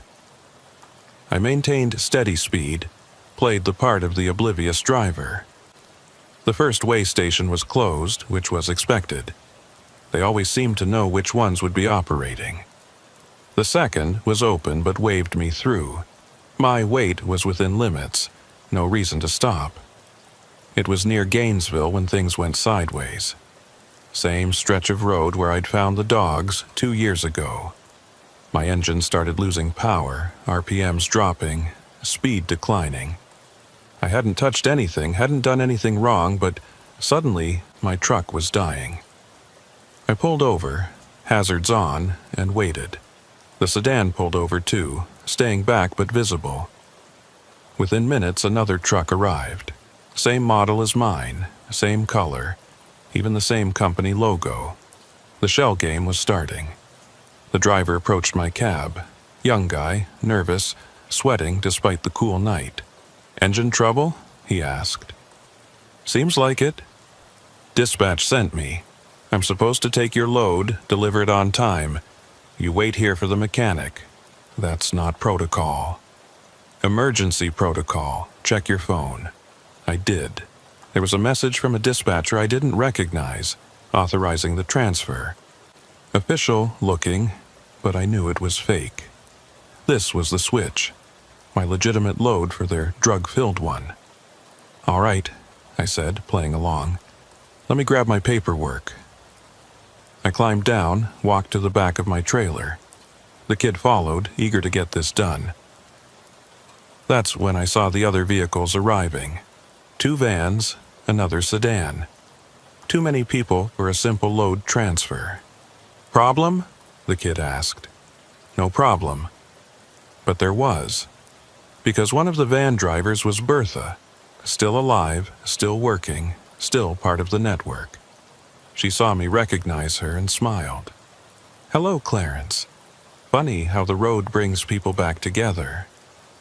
You're supposed to be dead." Death is surprisingly liberating. Amazing what you can do when you don't exist. The others had formed a loose circle. Not threatening exactly, but definitely controlling.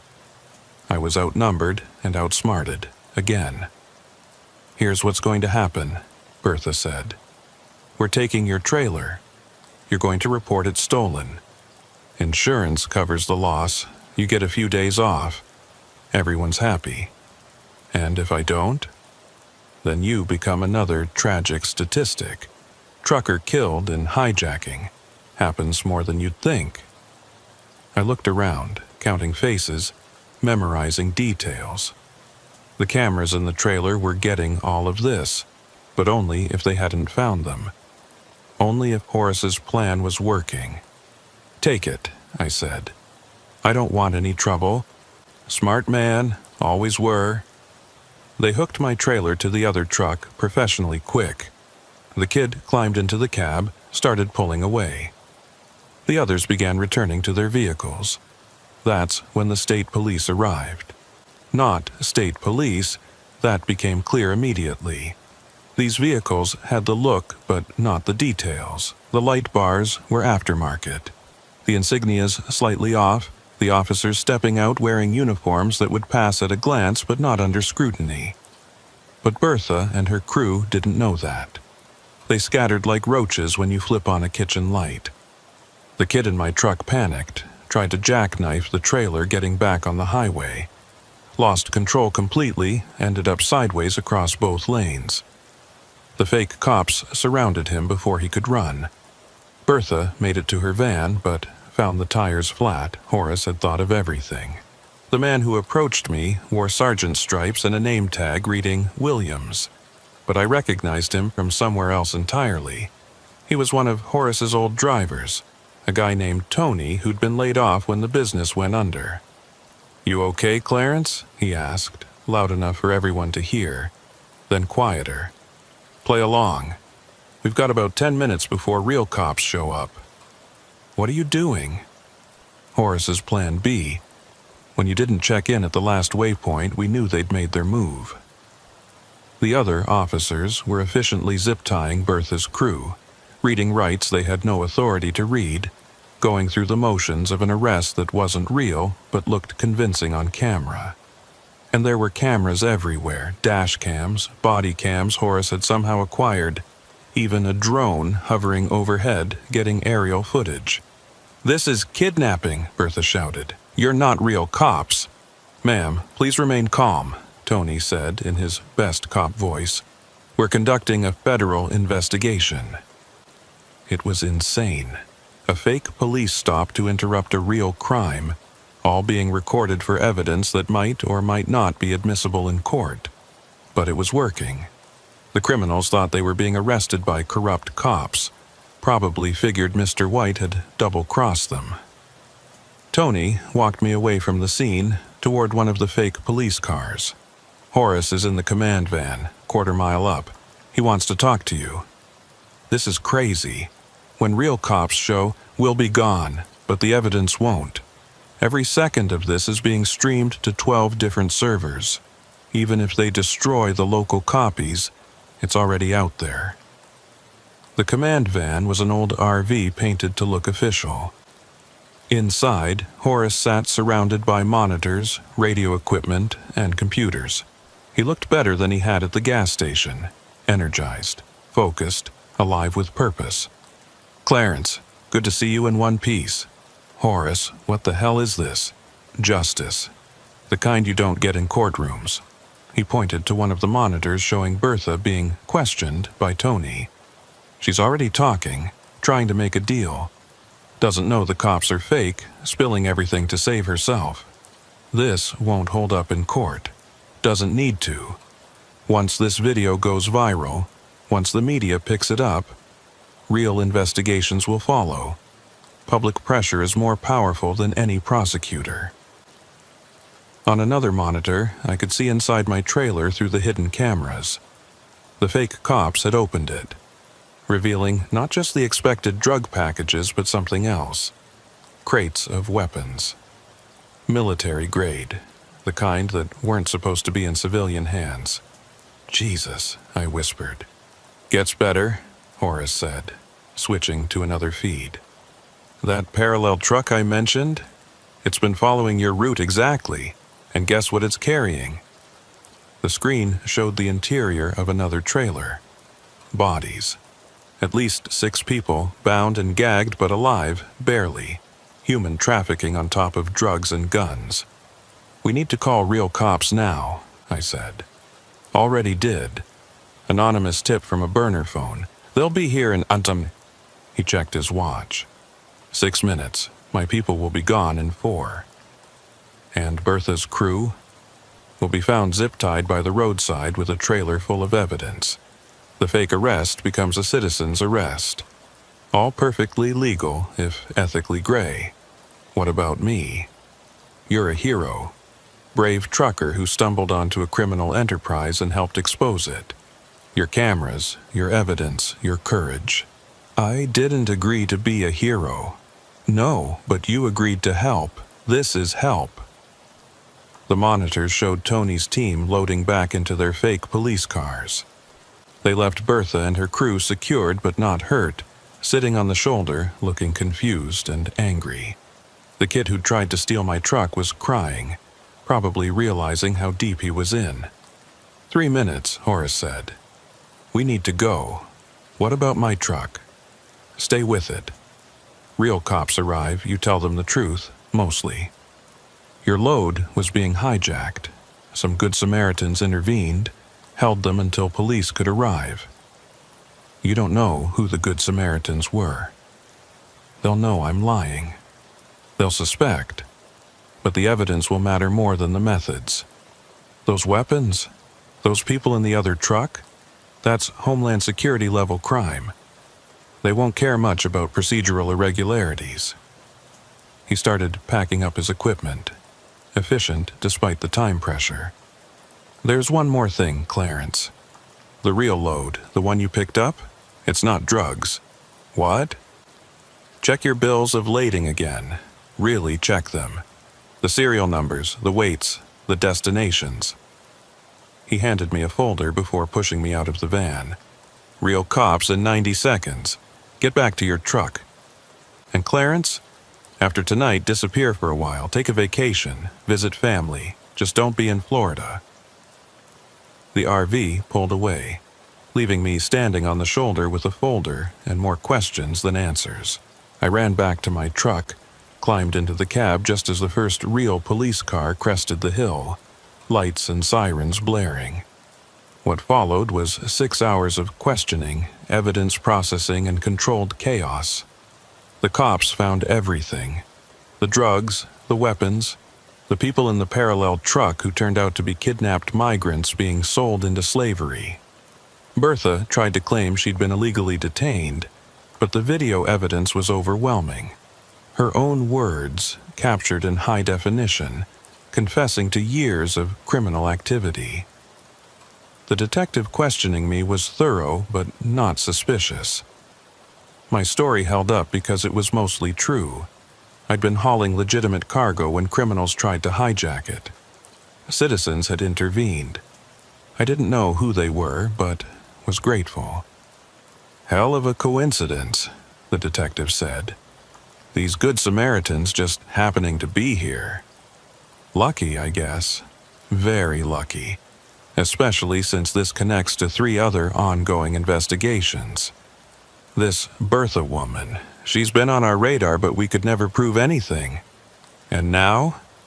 Now we have her on video, admitting to murder, drug trafficking, human trafficking, weapons smuggling. She's looking at life without parole. What about Mr. White?" The detective's expression changed. "How do you know that name?" I told him about the phone call 2 years ago, about Martinez, about everything I'd kept quiet. He listened, took notes, made calls. By dawn, I was talking to federal agents, real ones this time. The lead agent was a woman named Director Sarah, based out of Atlanta. She flew in specifically for this case. "Mr. Clarence, what you've described matches patterns we've been tracking for 5 years. This Mr. White network is something we've been trying to penetrate without success. Agent Martinez is missing, has been for 6 months. We suspect she was either killed or turned. Your information suggests the latter. So you knew about the corruption. We suspected, but suspicion isn't evidence. What happened tonight, what your friend Horace orchestrated, it's given us more actionable intelligence than 5 years of official investigation. Is he in trouble? For the fake cops thing?" She smiled slightly. "What fake cops?" "I see citizens performing a legal citizen's arrest of criminals caught in the act. The fact that they wore costumes while doing it is unusual, but not illegal." "That's a generous interpretation. Mr. Clarence, those weapons in your trailer, they were headed for a domestic terrorist cell. Those people in the other truck? They would have died in forced labor camps. Your friend might have bent some rules, but he saved lives." She had me go through everything again, this time with a recorder and a stenographer. Every detail about Mr. White, about the network, about the patterns I'd observed. It took hours, but I could feel things clicking into place for them, filling gaps in their investigation. When we finally finished, Director Chen handed me a card. "You're going to be a key witness in multiple federal cases. We'll provide protection if needed." Am I in danger? Honestly, yes. The Mr. White network won't appreciate what happened tonight. But we're going to hit them hard and fast now. Use the momentum from tonight's arrests. The safer you can stay for the next 72 hours, the better. I took Horace's advice. After getting my truck released from evidence, I drove straight to my sister's place in North Carolina. Didn't tell anyone where I was going, turned off my phone, paid cash for everything. The news exploded 2 days later. Massive multi-state crime ring exposed by heroic trucker. My name was supposed to be kept confidential, but it leaked within hours. Suddenly, I was getting calls from reporters, book agents, movie producers. I didn't answer any of them. Horace called from a burner phone on day 3. "You see the news? Hard to miss it. 47 arrests so far, including 3 state senators and a federal judge.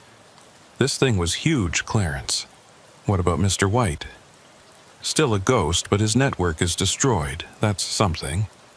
Where are you? Better you don't know, but I wanted to thank you for trusting me, for going along with the insanity. Did you know about the weapons and the people? Suspected the weapons. The people were a surprise. Makes it all worth it, though, doesn't it? It did. Despite the danger, despite the chaos, knowing those people were safe made everything worth it. What are you going to do now? I asked. Disappear for real this time, maybe overseas. You? I don't know. Can't really go back to normal trucking after this. Why not? It's what you're good at.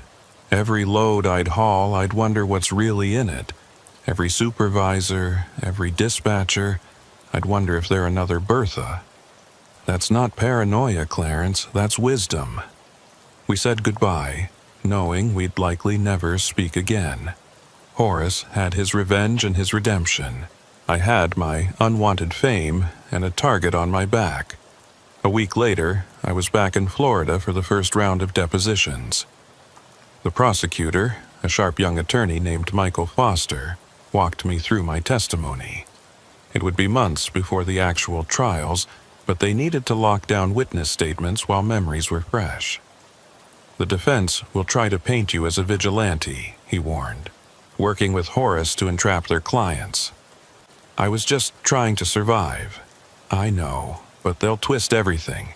The fake cops especially. They'll claim it was all staged to frame innocent people.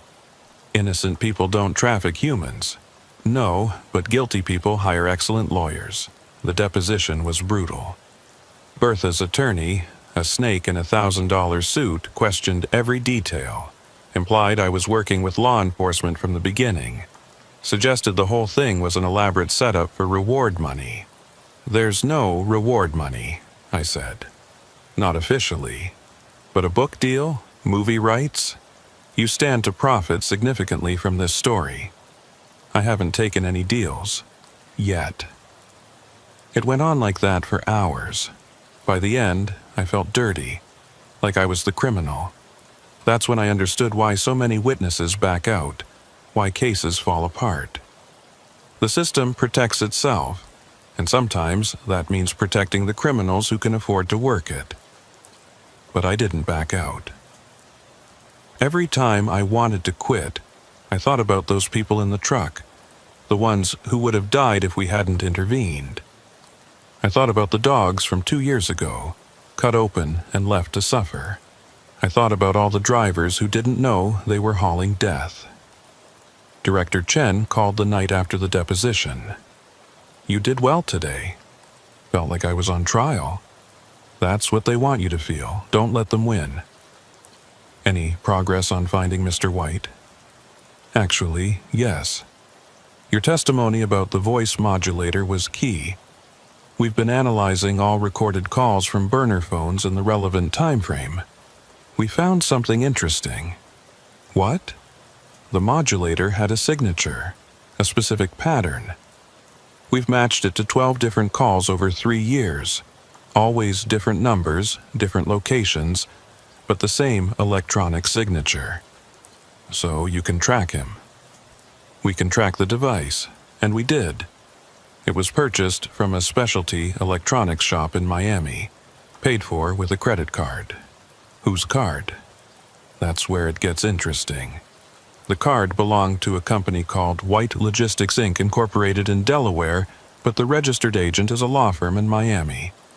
The same firm representing Bertha? No, but there are connections. Shell companies within shell companies, but we're unraveling it. How long? Weeks, maybe months.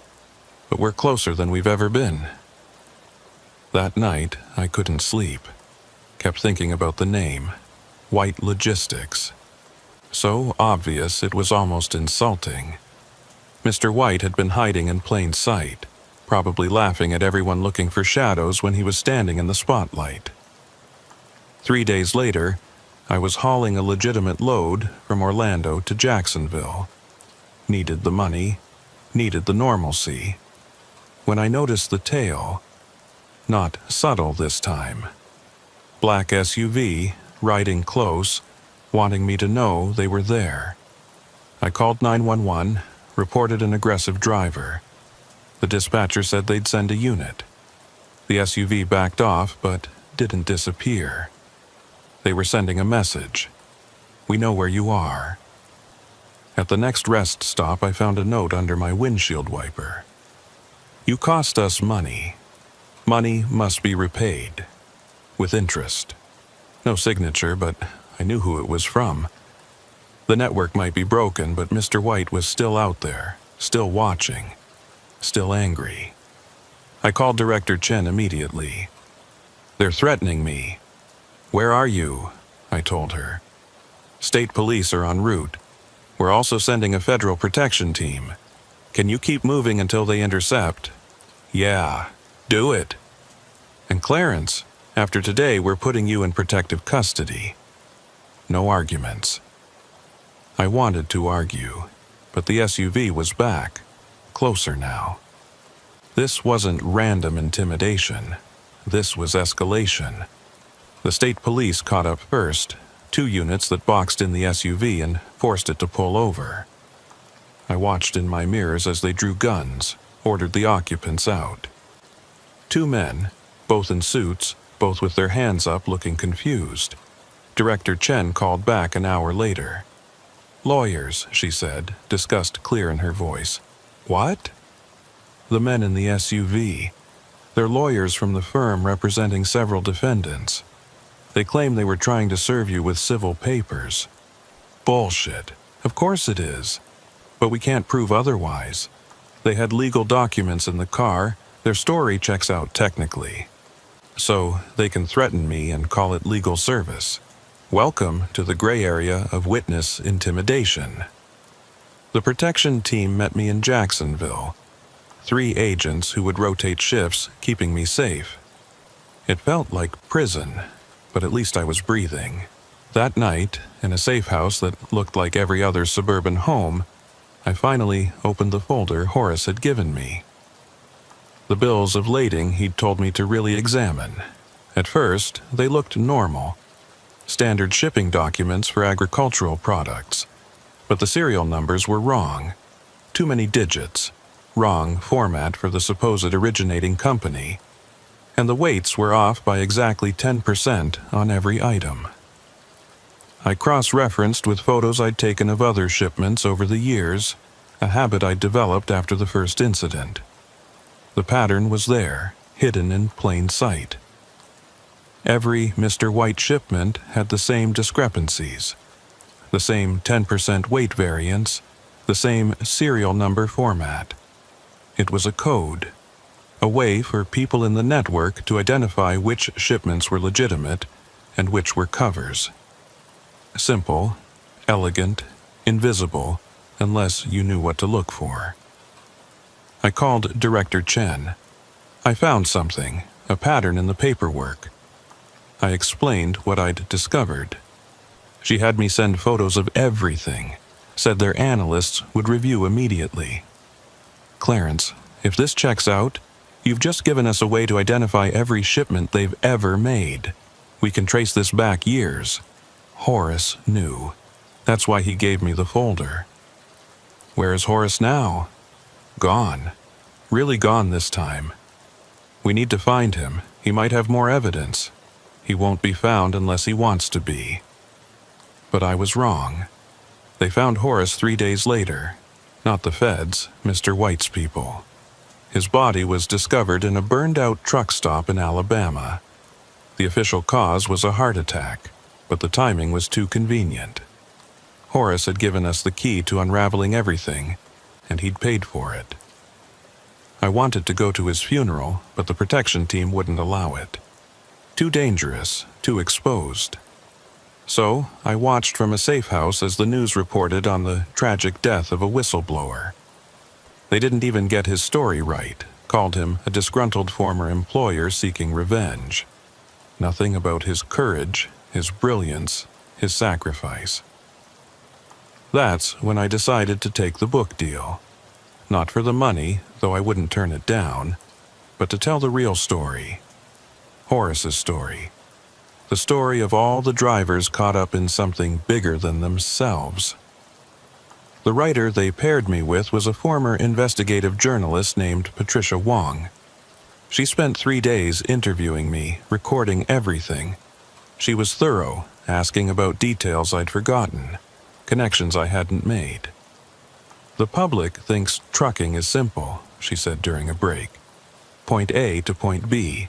They have no idea about the shadow economy running parallel to legitimate shipping. Most truckers don't either, we just drive. But you noticed, you acted, that's rare. I got lucky. If I hadn't smelled those dogs, it wasn't luck, it was experience and instinct. You knew something was wrong and you investigated. Most people would have ignored it. Most people wouldn't have wanted the trouble. Exactly. That's what the criminals count on, the path of least resistance. She was right. The whole network had been built on the assumption that drivers would stay quiet, that loading supervisors would look the other way, that everyone would choose the easy path over the right one. A month into protective custody, Director Chen visited with news. We arrested him. Mr. White? His real name is Marcus Whitman, former DEA, went private 15 years ago, built the whole network using his knowledge of law enforcement procedures. Former DEA? That's how he knew our methods, our weaknesses. He'd been one of us. Is Martinez involved? We still don't know. She's still missing, might be dead, might be in hiding. Without her, we can't prove the connection. So he might walk? Not this time. Your evidence, the patterns you found, they're solid. We've documented over 300 shipments, 50 million in drugs and weapons. He's looking at life. What about the others? Bertha? She made a deal. Testimony for reduced sentence. 25 years instead of life. That's still something. She'll be 60 when she gets out, if she survives. Word is, the cartels aren't happy about her cooperation. Justice, such as it was. Not perfect, not complete, but something. The trial started 6 months later. I testified for 3 days, walking through every detail, every incident, every piece of evidence. Marcus Whitman sat at the defense table, looking nothing like I'd imagined. He was small, ordinary, the kind of man you'd pass on the street without noticing. But his eyes were cold, calculating, never leaving my face. His defense was predictable. Frame job, entrapment, overzealous prosecution. But the evidence was overwhelming. The coded shipments, the recorded confessions, the weapons and drugs and people all traced back to his network. The jury deliberated for 2 days. Guilty on all counts. Life without parole. As they led him out, Whitman looked at me one last time, mouthed 2 words. Not over. Director Chen said it was just bravado, the last gasp of a beaten man. But I knew better. Networks like his don't die with one arrest. They adapt, evolve, find new leaders. The road would always have predators, and drivers would always be prey. I went back to trucking eventually. Different company, different routes, but the same basic job. Hauling freight from here to there, keeping the economy moving one load at a time. But now I check every bill of lading, inspect every load, document everything. And sometimes, late at night at a quiet truck stop, I think about Horace, about his fake cops and real courage, about how he saved those people in the trafficking truck, even if it cost him everything. The book came out a year after the trial. Dead Dog Miles, a trucker's journey through America's shadow network. It made the bestseller list, got optioned for a movie. I donated half the proceeds to a fund for trafficking victims, the other half to Horace's sister. But money doesn't change what happened, doesn't bring back the dogs or Horace, doesn't erase the image of those people in the truck, bound and gagged and heading for slavery. Patricia Wong called last week. She's working on a follow-up, says there's more to the story. Martinez surfaced in Mexico, wants to talk. Claims she was undercover the whole time, that her disappearance was witness protection gone wrong. Do you believe her? Patricia asked. I don't know what to believe anymore. Will you talk to her? Maybe, if it helps put more of them away. Or if it just helps you understand. That too. Because that's the thing about driving trucks. You have a lot of time to think. And I still think about that night at the way station. About the choice to open that trailer door. Such a small decision that changed everything. The smell is gone now. That sweet, chemical, wrong smell that started it all.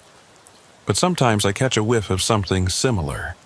Overripe fruit, cleaning chemicals, diesel exhaust. And I'm right back there, flashlight in hand, about to discover what someone tried to hide. The road goes on. Trucks keep rolling. Most carrying exactly what they claim, but some hiding secrets in sealed trailers. And drivers like me, we keep watching, keep checking, keep remembering that sometimes the most dangerous cargo isn't what's listed on the manifest. It's what's hidden behind it. Last month I was training a new driver, kid named Marcus.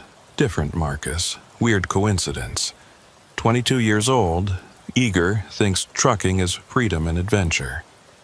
We were doing a night run from Tampa to Atlanta when he asked about the news story about my involvement in the Mr. White case. Is it true, all of it? Every word. Would you do it again, knowing what would happen? I thought about Horace, dead in Alabama, about months in protective custody, about looking over my shoulder for the rest of my life. Yeah, I said, I would. Why? Because someone has to. Because if we all just drive and don't ask questions, they win. The criminals, the traffickers, the ones who see trucks as tools for evil. Someone has to stand up. Even if it costs everything? Especially then. That's when standing up matters most. He was quiet for a while, processing that. Then, teach me what to look for. The signs, the patterns. So I did. Passed on what I'd learned, what Horace had taught me, what 2 years of investigation had revealed. How to spot suspicious loads, nervous supervisors, shipments that don't add up. How to document everything, who to call, when to walk away, and when to stand firm. But be careful, I warned. Once you start seeing it, you can't unsee it. The shadow network, the crimes hiding in plain sight. It changes you. Changed you for the better? Just changed. Better or worse doesn't really apply.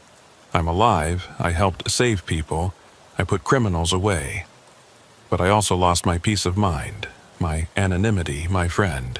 You calculate the cost yourself. We delivered that load without incident. Normal cargo to a normal warehouse with normal paperwork.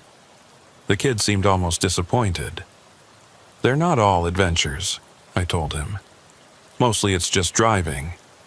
But when the moment comes, when you smell something wrong or see something suspicious, that's when you decide what kind of driver you're going to be. What kind are you? The kind who opens the trailer door. He nodded, understanding. Maybe he'd never face what I faced. Maybe he'd drive for 40 years without encountering anything more dangerous than bad weather and aggressive four-wheelers. Or maybe tomorrow he'd smell that sweet chemical wrong smell and have to make a choice. Either way, he'd be ready.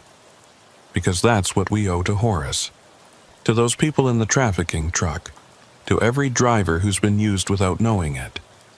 We owe them vigilance, we owe them courage. We owe them the willingness to open the door and face whatever's hidden inside. The road stretches on, endless and full of possibilities both legitimate and criminal. I drive it with eyes wide open now, knowing that every load could be the one. Every shipment could hide secrets.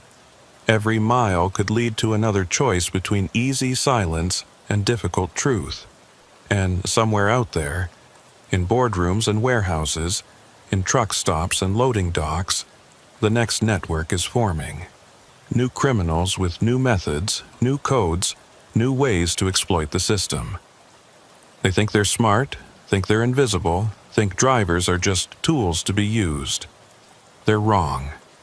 We're watching now. We know the signs. We've learned the patterns.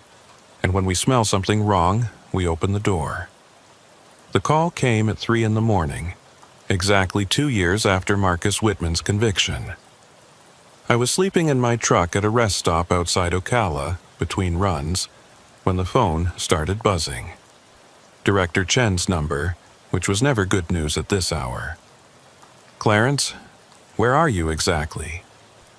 Her voice had that controlled panic I'd learned to recognize. Something bad had happened and I was somehow involved.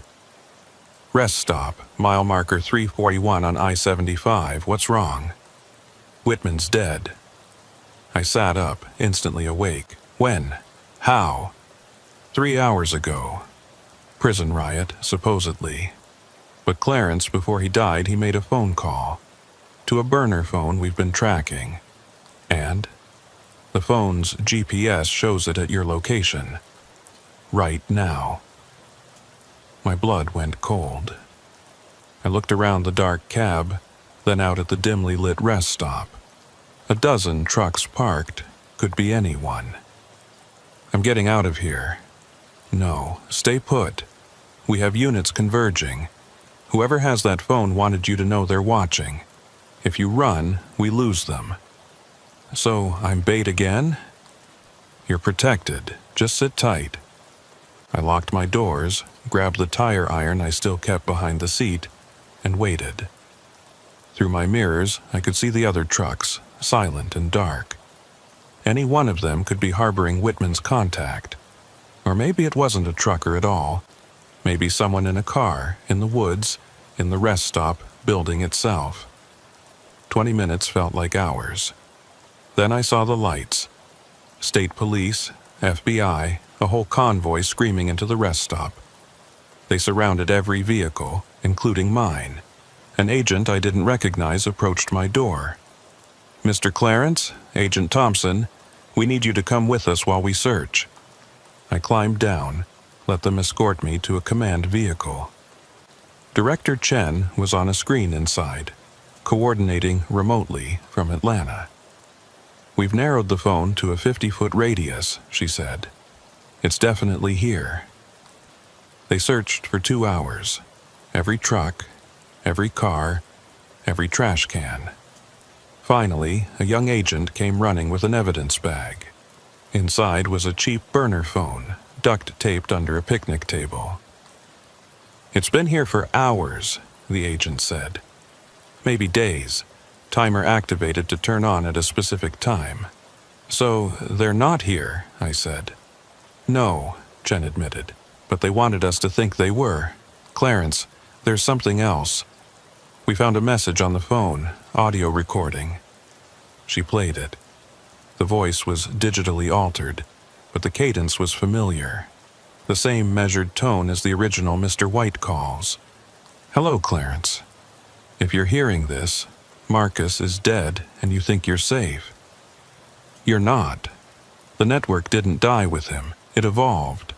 Every trucker you've trained, every pattern you've shared, every warning you've given. We've been listening, learning, adapting. The shadow network you exposed was version 1. Version 2 is already operational, and this time we know your playbook. Sleep well, hero. You've got more loads to haul." The recording ended. Everyone in the command vehicle was silent. "Empty threat," Thompson said finally. "Whitman's dead, his network's dismantled. This is just someone trying to scare you." But Chen looked worried. "Clarence, has anything unusual happened recently? Any suspicious loads, weird encounters?" I thought about it. There had been something, a week ago.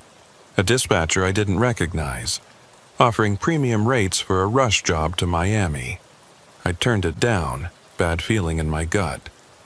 "Maybe," I said, and told them about it. Chen had someone pull the records immediately. The dispatcher didn't exist, at least not officially. The company he'd claimed to represent had no record of the call. "They're testing you," she said, "seeing if you'll bite. Or warning me that they can reach me any time." The next few weeks were tense. Every load I hauled felt suspicious. Every new face at a truck stop seemed like surveillance. The FBI increased their monitoring, but what could they really do? I couldn't live in protective custody forever.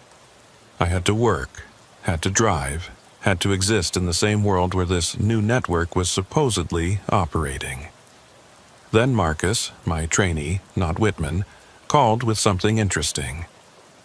"Clarence, remember those patterns you taught me? I think I found something." We met at a diner in Valdosta. He had a notebook full of observations, photos of bills of lading, delivery schedules. "Look at this," he said, spreading papers across the table. "Same weight discrepancies you taught me to watch for, but inverse. Instead of 10% over, they're 10% under. Could be clerical errors. On 17 different shipments, all from different companies but going to the same 3 warehouses." I studied his documentation. He was right. There was a pattern, but it was subtle, sophisticated, almost like someone had taken what I'd taught him and refined it. "Who else knows about this?" "Just you. I wanted to check before reporting it." "Good instinct. Let me make some calls." I contacted Chen, sent her Marcus's findings. She had their analysts review everything. 2 days later, she called back. "Your protege might have uncovered something significant. These shipments correspond with upticks in drug activity in those delivery areas. So, version 2 is real? Appears so, but smarter, more careful. They're moving smaller quantities, using legitimate companies as unwitting covers, staying below DEA radar." "What do you want me to do?" "Nothing. We'll handle it." But I couldn't do nothing. This was my fault, in a way. By exposing the original network's methods, I'd given the criminals a blueprint for what not to do. They'd learned from Whitman's mistakes, adapted, evolved. I started my own investigation, quietly, carefully. Using my connections in the trucking world, I mapped out the suspicious routes Marcus had identified. The pattern was elegant. Never the same company twice in a row, always legitimate cargo with just a small addition. Drivers who never knew they were carrying anything extra. The breakthrough came from an unexpected source. Patricia Wong, the journalist who'd written my book, called with a strange question. "Clarence, did you ever meet someone named Maria Santos during the original investigation?" "No. Why?" "I'm researching the follow-up book, interviewing peripheral figures. Maria Santos was listed as a witness in one of the sealed depositions, but she doesn't seem to exist. No records, no history, like she appeared just for the trial then vanished. Could be witness protection. That's what I thought. But I had a friend check. No Maria Santos in any protected witness database. So who was she? That's what I'm trying to figure out. But Clarence, here's the interesting part. Her deposition mentions specific shipping routes and methods that were never made public. Things only someone inside the network would know. Or someone in law enforcement. Exactly. I think Maria Santos was Martinez. I think she testified under an alias. My mind raced. If Martinez had testified, if she was alive and cooperating, why hadn't Chen told me? Unless... Patricia, be very careful. If you're right, if Martinez is alive and hidden, there's a reason for it. I'm always careful, but Clarence, if she's out there, she might have information about this new network. She might be the key to stopping version 2. After we hung up, I sat in my truck thinking. Martinez had been the inside person, the one who knew both sides of the game. If she was alive and hiding, she'd be invaluable. But she'd also be a target. I called Chen. "Is Agent Martinez alive?" There was a long pause. "Why do you ask?" "Because if she is, and if she knows about the new network, we need her." "Clarence, some things are classified for good reasons. Director, people are going to die. Drugs are moving. Criminals are adapting. If Martinez can help, she can't. Trust me on this." But I didn't trust her, not entirely. The FBI had their agenda, their procedures, their politics. Meanwhile, trucks were rolling with hidden cargo, and drivers were unwitting mules in version 2 of the game. That night, I made a decision. If the authorities wouldn't act decisively, I'd have to force their hand. Again, I reached out to Tony, Horace's old driver who'd played a fake cop in our citizen's arrest. He was working for a private security firm now, using his experience to train corporate drivers in cargo protection. "Tony, I need a favor. A big one. Clarence, after what happened to Horace, this is about finishing what he started. The network's back, evolved. The feds are moving too slow." We met at an old truck stop that had been closed for renovation. Private, secure, no chance of surveillance. Tony brought 2 others from Horace's old crew, men who'd lost everything when the company went under, who had their own reasons for wanting justice. "What's the plan?" Tony asked.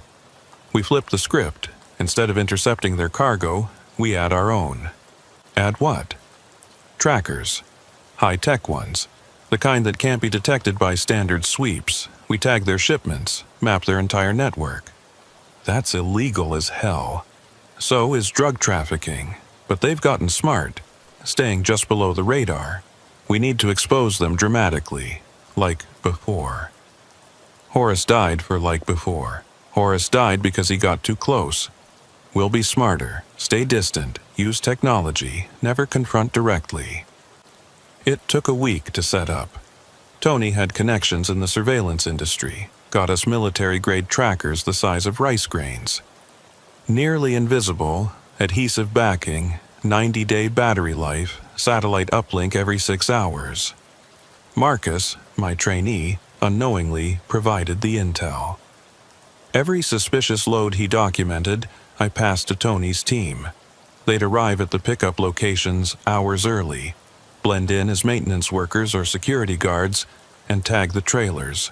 Within a month, we had 17 trackers deployed. The data they sent back was revealing, seemingly random routes that, when overlaid, showed clear patterns. Convergence points, distribution hubs, a whole hidden infrastructure. But more importantly, we identified the drivers. Good people, honest truckers who had no idea they were being used. People like Carl Brennan, a 60-year-old owner-operator supporting 3 grandkids. Or Jennifer Wu, a young driver trying to pay off student loans. Or David Mitchell, a veteran using trucking to cope with PTSD. These weren't criminals. They were victims, potential fall guys if the network got exposed. Just like I'd been. I compiled everything into a report: maps, schedules, driver profiles, cargo manifests. But instead of giving it to Chen, I sent it to Patricia Wong. "This is explosive," she said when she called. "But I can't publish without verification." "Then verify it. You're an investigative journalist. Investigate."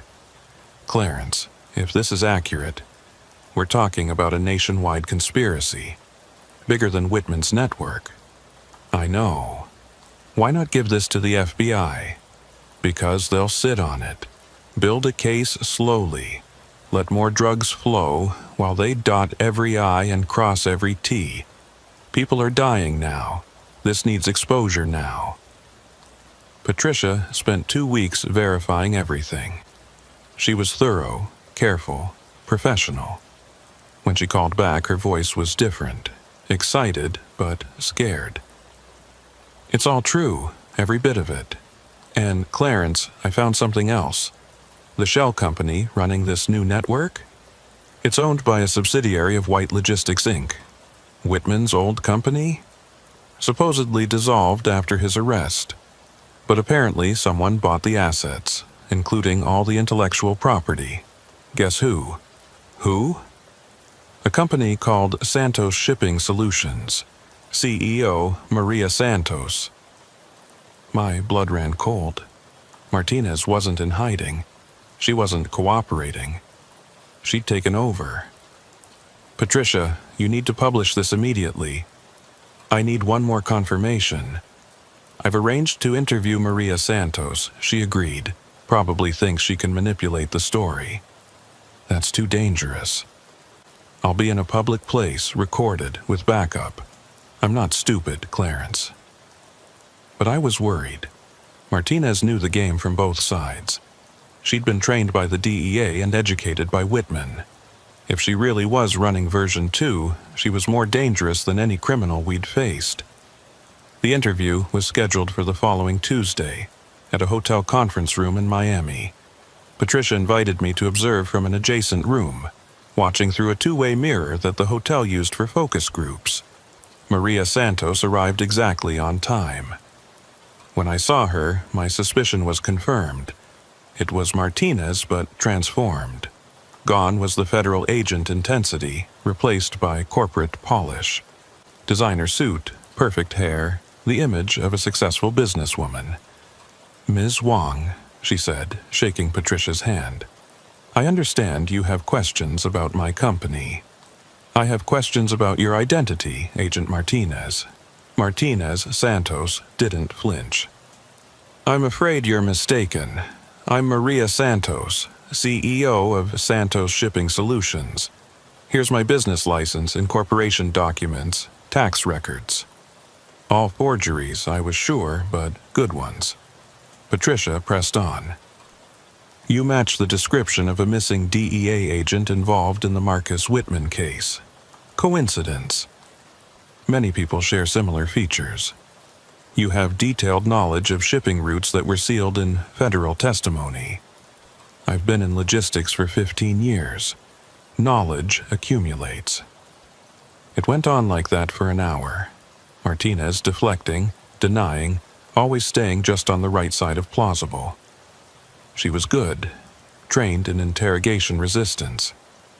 Then Patricia played her ace. "I have a witness who can identify you as Agent Martinez." "Really? Who?" Patricia looked directly at the mirror, knowing I was behind it. This was the moment. Step forward and confront her, or stay hidden and safe. I made my choice. I walked into the conference room. Martinez's composure finally cracked just for a second before the mask slipped back on. "Clarence, I heard you were writing books now." "Maria, or do you prefer Agent Martinez?" "I prefer Ms. Santos. As I've been explaining to Ms. Wong, she's confused about my identity." "Cut the act. I know who you are. I know what you're doing. Version 2 of Whitman's network, but smarter, more careful." She smiled, the cold smile I remembered from federal interrogation rooms. "That's quite an accusation. I hope you have proof." "We have 17 tracked shipments linking back to your company. Illegally tracked, without warrants. That won't hold up in court. It doesn't need to. Public opinion is a different kind of court." Patricia was recording everything, her phone visible on the table. Martinez saw it, calculated, made a decision. "Off the record?" she said. "No," Patricia replied immediately. "Then we're done here." Martinez stood to leave. "Bertha Crenshaw says hello," I said. Martinez stopped, turned slowly. "Bertha's in federal prison." "Not anymore?" "Early release, good behavior, new identity. She's very talkative about who really ran Whitman's network. Spoiler, it wasn't Whitman." This was a lie. Bertha was still in prison, would be for years. But Martinez didn't know that, and the doubt in her eyes was beautiful. "You're lying."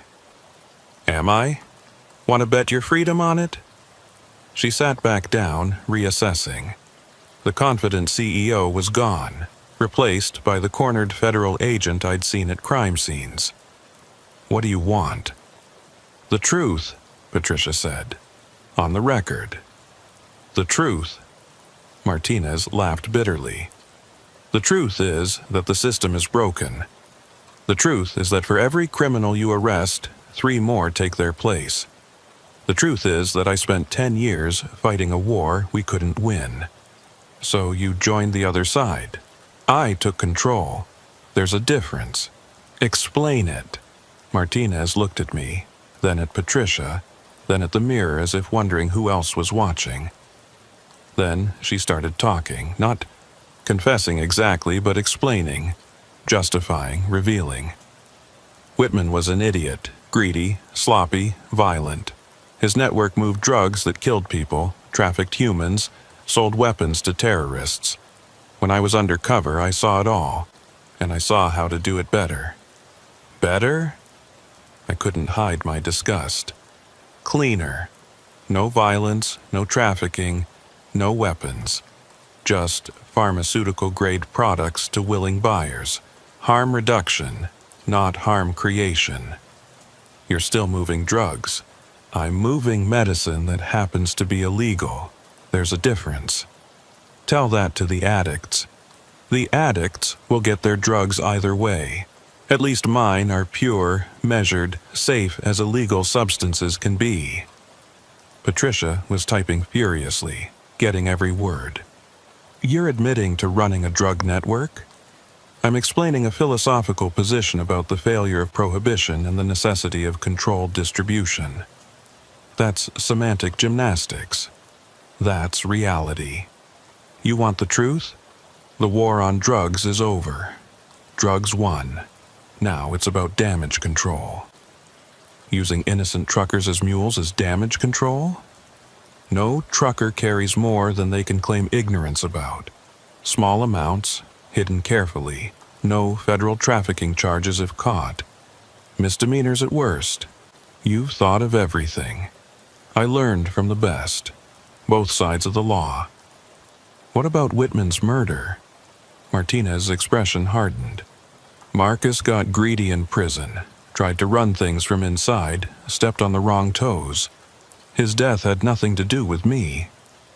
But the timing was fortunate. His death created a power vacuum I was positioned to fill. You were planning this all along. I was surviving. When you're undercover that deep for that long, the lines blur. When the FBI abandoned me, left me in the cold after the Whitman trial, I had two choices: disappear forever, or use what I'd learned. The FBI says you're in witness protection. The FBI says a lot of things, doesn't make them true. This was it. The confession Patricia needed. The truth I'd suspected. But Martinez wasn't done. You know what the real joke is, Clarence? Your little tracker scheme? We knew about it from day one, Tony's inside man. The one who got you the trackers? He works for me.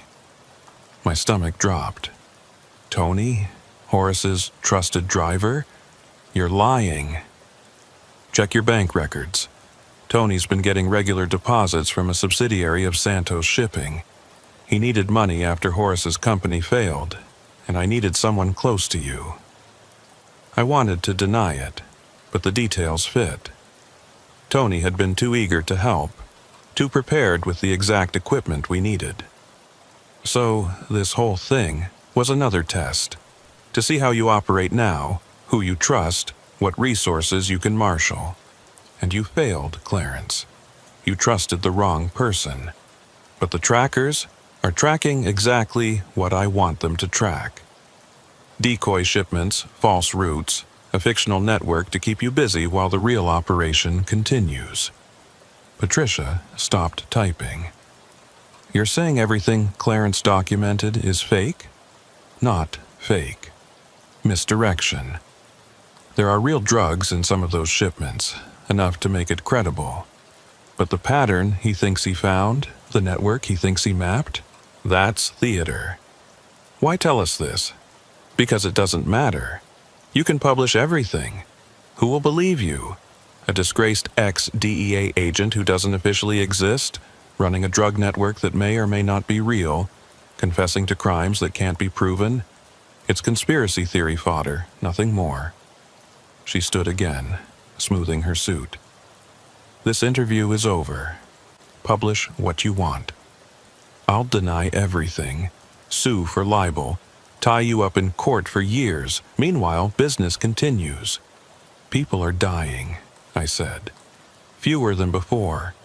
That's the best we can hope for in this business. She walked out, leaving Patricia and me in stunned silence. We had everything on recording. Her admission, her justification, her threats. But she was right. Without corroboration, without hard evidence, it was just talk. We could still publish, Patricia said, and get sued into oblivion. Maybe that's worth it, to get the truth out there. I thought about it. The truth was out there, but what good would it do? Martinez had planned for this, prepared for exposure. She'd survive the scandal, maybe even thrive on it. Meanwhile, Patricia would be destroyed, and I'd be back to looking over my shoulder. No, I said finally. We need more. Real evidence, not just words. How? I don't know, but there has to be a way. That night, I called Tony. Needed to know if Martinez had been telling the truth about him. Clarence, I can explain, so it was true. The betrayal hit harder than I expected. How long? 6 months. After Horace died, I was broke. Kids to feed, bills piling up. She offered me a job, just information, nothing harmful. Information about me, about your movements, your contacts. I swear I didn't know about the trackers being compromised until I hung up. Another friend turned enemy, or at least turned neutral in a war that didn't allow neutrality. But Tony had inadvertently given me an idea. If Martinez had inside people, maybe I could develop my own. Someone in her organization who might be convinced to flip. I started with the drivers Marcus had identified, the unwitting mules. Jennifer Wu was my best bet. Young, idealistic, the type who'd gone into trucking for the freedom but found only exploitation. I arranged to run into her at a truck stop in Macon. Made it seem casual, just 2 drivers talking over coffee. Slowly, carefully, I led the conversation toward suspicious loads, weird cargo, things that didn't add up. Actually, she said, lowering her voice, I've been wondering about some of my recent hauls. The weights are off, and there's this supervisor who always insists on loading my trailer himself. What's his name? Rodriguez. Acts nervous, always checking his phone. Last week, I saw him slip something into my trailer after the regular cargo was loaded. Did you report it? To who? The company says he's reliable. The cops would think I'm paranoid. And I need this job. What if I told you Rodriguez works for a drug network? That you've been carrying illegal cargo without knowing it? Her face went pale. You're serious. Dead serious. And if they get caught, you'll take the fall. But I didn't know it. Try explaining that to a federal judge. I told her everything. Whitman, Martinez, the evolution of the network. Her hands shook as she absorbed it. What do I do? Help me expose them, document everything Rodriguez does. Video if possible. Get evidence that can't be denied or explained away. That's dangerous. So is carrying drugs. At least this way you're on the right side when it falls apart. She agreed reluctantly. Over the next month, Jennifer became my inside eye. She documented Rodriguez's activities, recorded conversations, even managed to photograph him placing packages in her trailer. But the real breakthrough came from an unexpected source. Bertha Crenshaw reached out through her lawyer. She wants to talk, the lawyer said, in person. Says she has information about Maria Santos that you need to hear. The meeting was arranged at the federal prison where Bertha was serving her sentence. She looked older, harder, but also somehow clearer. Prison had stripped away the pretense. Clarence, she said when I sat down across from her. Thanks for coming. What do you want, Bertha? Revenge. Martinez sold me out, let me take the fall while she took over the operation. I thought we were partners. You were both criminals. True, but there are rules, even among criminals. She broke them. So I kept insurance. Documents, recordings, proof that Martinez was running things from inside the DEA. I hid them before my arrest. Where? First, I want a deal. Reduced sentence, minimum security, protection from her people. I can't promise that. Then get someone who can. I called Director Chen from the prison parking lot. Explained about Bertha's offer, the potential evidence. Chen was on a plane to Florida within hours. The negotiation took 2 days. Bertha's lawyer pushed hard, but the promise of evidence against Martinez was too valuable to pass up. Finally, a deal was struck. 10 years off her sentence, transfer to minimum security, new identity after release. Bertha gave up the location, a storage unit in Ocala, paid up for 5 years in advance under an alias. Chen's team retrieved everything. Recordings of Martinez discussing operations while still supposedly a federal agent. Financial records showing payments from Whitman's organization to accounts Martinez controlled. Even video of Martinez meeting with cartel representatives. "This is it," Chen said, reviewing the evidence. "This proves she was dirty from the beginning. So arrest her. It's not that simple. She's built legal buffers, jurisdictional challenges. We need to be strategic." "How long?" "Weeks, maybe months. People are dying while you strategize. And more will die if we move too fast and she escapes. Trust the process, Clarence." But I was tired of trusting processes, tired of strategic patience while drugs flowed and innocent drivers were used. So I made a decision that would either end this or end me. I called Martinez directly. She answered on the second ring. "Clarence, I wondered when you'd call. We need to meet privately." "That sounds like a trap."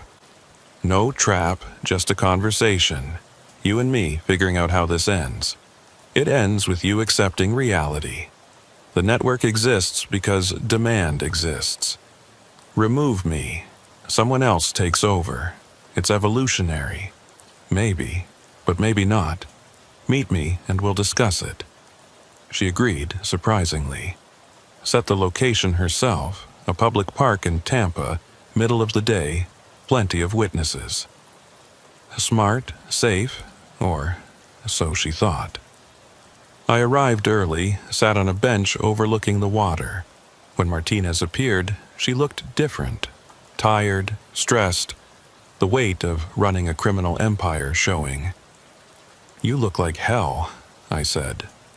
"Running a business is harder than it looks, especially this business. Bertha sends her regards." Martinez's face tightened. "You've been busy. So has Director Chen. Amazing what Bertha kept hidden. Videos, recordings, enough to put you away for life. If they can find me. They already have. 3 blocks away. FBI surveillance van. Another team at the park entrance. Snipers on the adjacent buildings in case you run." She looked around casually, spotting the surveillance she'd missed. "You wore a wire." "Several. Audio, video, GPS, everything admissible." "I haven't said anything incriminating." "You showed up. Maria Santos meeting with Clarence, the man who exposed Whitman. Hard to explain that coincidence. Hardly proof of Rodriguez was arrested this morning. Jennifer Wu's evidence was very thorough. He's already talking, trying to make a deal." That hit home. Martinez's composure cracked. "You orchestrated all of this." "I learned from the best. You taught me that the game has rules, but also that rules can be bent. I just bent them better. This won't stop anything. The network will continue without me. Maybe, but it'll be disrupted, disorganized, and the next person won't have your knowledge, your connections. It'll be messy, visible, easier to stop. You're naive." "I'm hopeful. There's a difference." She stood to leave, but the FBI was already moving in. Professional, quiet, no drama. Just agents appearing from nowhere, surrounding us. Weapons visible but not drawn. "Agent Martinez," Director Chen said, appearing with perfect timing. "Or should I say Ms. Santos? You're under arrest for conspiracy to distribute controlled substances, money laundering, and about 30 other federal crimes." Martinez looked at me as they cuffed her. "This isn't over." "Yeah, it is for you anyway." As they led her away, I felt empty. Not triumphant, not relieved, just tired. The network would continue in some form. New criminals would emerge. Innocent truckers would still be exploited. But for now, for today, we'd won a battle in an endless war. Patricia published her story a week later. Front page, nationwide coverage. The full expose of how a DEA agent became a drug queen pin. The trucking industry went into crisis mode. New regulations, mandatory inspections, surveillance systems. Some of it would help. Most of it would just make honest drivers' lives harder. I went back to driving, but it was different now. Every load was suspicious, every dispatcher potentially corrupt, every mile potentially dangerous. The innocence of the open road was gone forever. Marcus, my trainee, took over some of my routes. He was good, careful, observant. But I worried about him, about all the young drivers entering an industry that had shown its dark side. "Any advice?" he asked on his first solo long haul. "Trust your instincts. If something smells wrong, it probably is. And always, always check your load. Even if they tell you not to? Especially then." 6 months after Martinez's arrest, I got another call from Chen. They'd broken up most of the network, arrested dozens of conspirators, seized millions in drugs and assets, but there were still shadows, still unknowns. "We want to hire you," she said. "As an agent, as a consultant, training drivers to spot suspicious activity, helping us understand the industry from inside. Legitimate work, government salary, pension.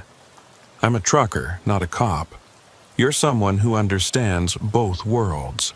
That's rare and valuable." I thought about it for a week.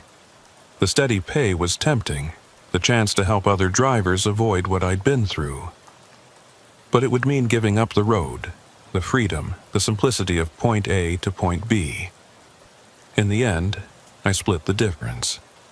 Part-time consulting, part-time driving. Best of both worlds, or maybe worst. Time would tell. The first training session was at a trucking school in Jacksonville. Room full of eager young faces, all thinking they were entering a simple, honest profession. I had to tell them the truth without destroying their dreams. "The road," I began, "is the circulatory system of America. Everything you buy, eat, wear, use, it moved on a truck. That makes truckers essential. It also makes us targets." I told them about the signs to watch for, the patterns that didn't fit, the tiny discrepancies that suggested something wrong. But I also told them about the good parts, the sunrise over empty highways, the camaraderie at truck stops, the pride in delivering essential goods. "Most loads are exactly what they claim to be," I said. "But for the ones that aren't, you need to be ready. Document everything, trust your instincts, and never let anyone make you carry something you haven't verified." One young woman raised her hand. "What if they threaten us, like they threatened you?" "Then you call for help. FBI, state police, even me if necessary. You're not alone out there, even when it feels like you are." After the session, she approached me privately. "My brother's a driver. Been acting strange lately, nervous, taking routes that don't make sense. What's his name?" "David Chen. Drives for Sunshine Transport out of Miami." Sunshine. Even after everything, that name made my blood run cold. "Give me his number, I'll check on him." David Chen was indeed in trouble. Not drugs this time, but human trafficking. The network had evolved again, moving people instead of product. Same methods, different cargo, equal evil. It took another month of investigation, more unwitting drivers identified, more evidence gathered. This time the FBI moved faster, had learned from the Martinez case. The arrests were swift, comprehensive, effective. But there would be another network, another evolution, Another group of criminals seeing trucks as perfect cover for their operations. It was exhausting, endless, Sisyphean. "Why do you keep fighting?" Patricia asked during an interview for her follow-up book. "You could walk away, retire, disappear, because someone has to. Because every load of drugs we stop, every trafficked person we free, every innocent driver we protect, that matters. Even if it never ends, especially because it never ends. Evil doesn't take breaks. Neither can we." The book came out a year later. Shadow Routes: The Continuing War on America's Highways. It didn't sell as well as the first one. Sequels rarely do, but it reached the people who needed it. Drivers, dispatchers, law enforcement, the ones on the front lines. I still drive sometimes. Not as much, not as far, but enough to keep my finger on the pulse of the industry. Last week, I picked up a load of strawberries from Plant City. Legitimate cargo, verified and clean. But I still checked it 3 times, still documented everything. Still felt that familiar tension until delivery was complete. Because that's the thing about the Shadow Network. It's not one organization, but an idea. The idea that trucks are vulnerable, drivers are expendable, and crime can hide in plain sight on America's highways. As long as that idea exists, someone will try to exploit it. So I keep driving, keep watching, keep teaching others to do the same. It's not much, maybe, but it's something. And sometimes in this business, something is everything. The other day, a young driver flagged me down at a rest stop. Said he'd read my books, attended my training, spotted something suspicious in his load. "What should I do?" he asked. I gave him Chen's number, told him to document everything, walked him through the process. Turned out he'd stumbled onto a weapons smuggling ring, automatic rifles hidden in furniture shipments. His vigilance probably saved lives. "Thanks," he said after the FBI took over, "for teaching us to look." "Thank Horace," I said. "He's the one who taught me." Because that's how it works. Knowledge passed from driver to driver, generation to generation. The criminals evolve, but so do we. They get smarter, we get warier. It's an arms race on 18 wheels, and the stakes are everything. I think about Horace often. What he'd make of all this, the networks we've exposed, the lives we've saved. I think he'd be proud, but not satisfied. Never satisfied. Because the road goes on, the trucks keep rolling, and somewhere out there someone's planning the next evolution of the Shadow Network. But we'll be ready. We're always ready now. Watching, documenting, refusing to be blind mules in someone else's crime. The road might be dangerous, but it's our road, and we'll be damned if we let them take it from us. The sun's setting now as I write this, painting the sky over the truck stop in shades of orange and pink. Beautiful, peaceful, deceptive. Because darkness is coming, and with it, the night shifts begin. Thousands of truckers heading out into the dark, carrying the economy on their backs. Most will have normal runs, but some won't. Some will smell that sweet chemical wrong smell, find that extra weight, spot that nervous supervisor, and because of what we've learned, what we've shared, what we've survived, they'll know what to do. They'll open the trailer door, and whatever they find, whatever horror or crime or conspiracy awaits, they won't face it alone, because we're all connected now, all watching, all ready to stand up and say no. Not in my truck, not on my watch, not anymore. The Shadow Network thought truckers were perfect victims, isolated, vulnerable, disposable. They were wrong. We're witnesses. We're warriors. We're the thin 18-wheeled line between order and chaos on America's highways. And we're not going anywhere.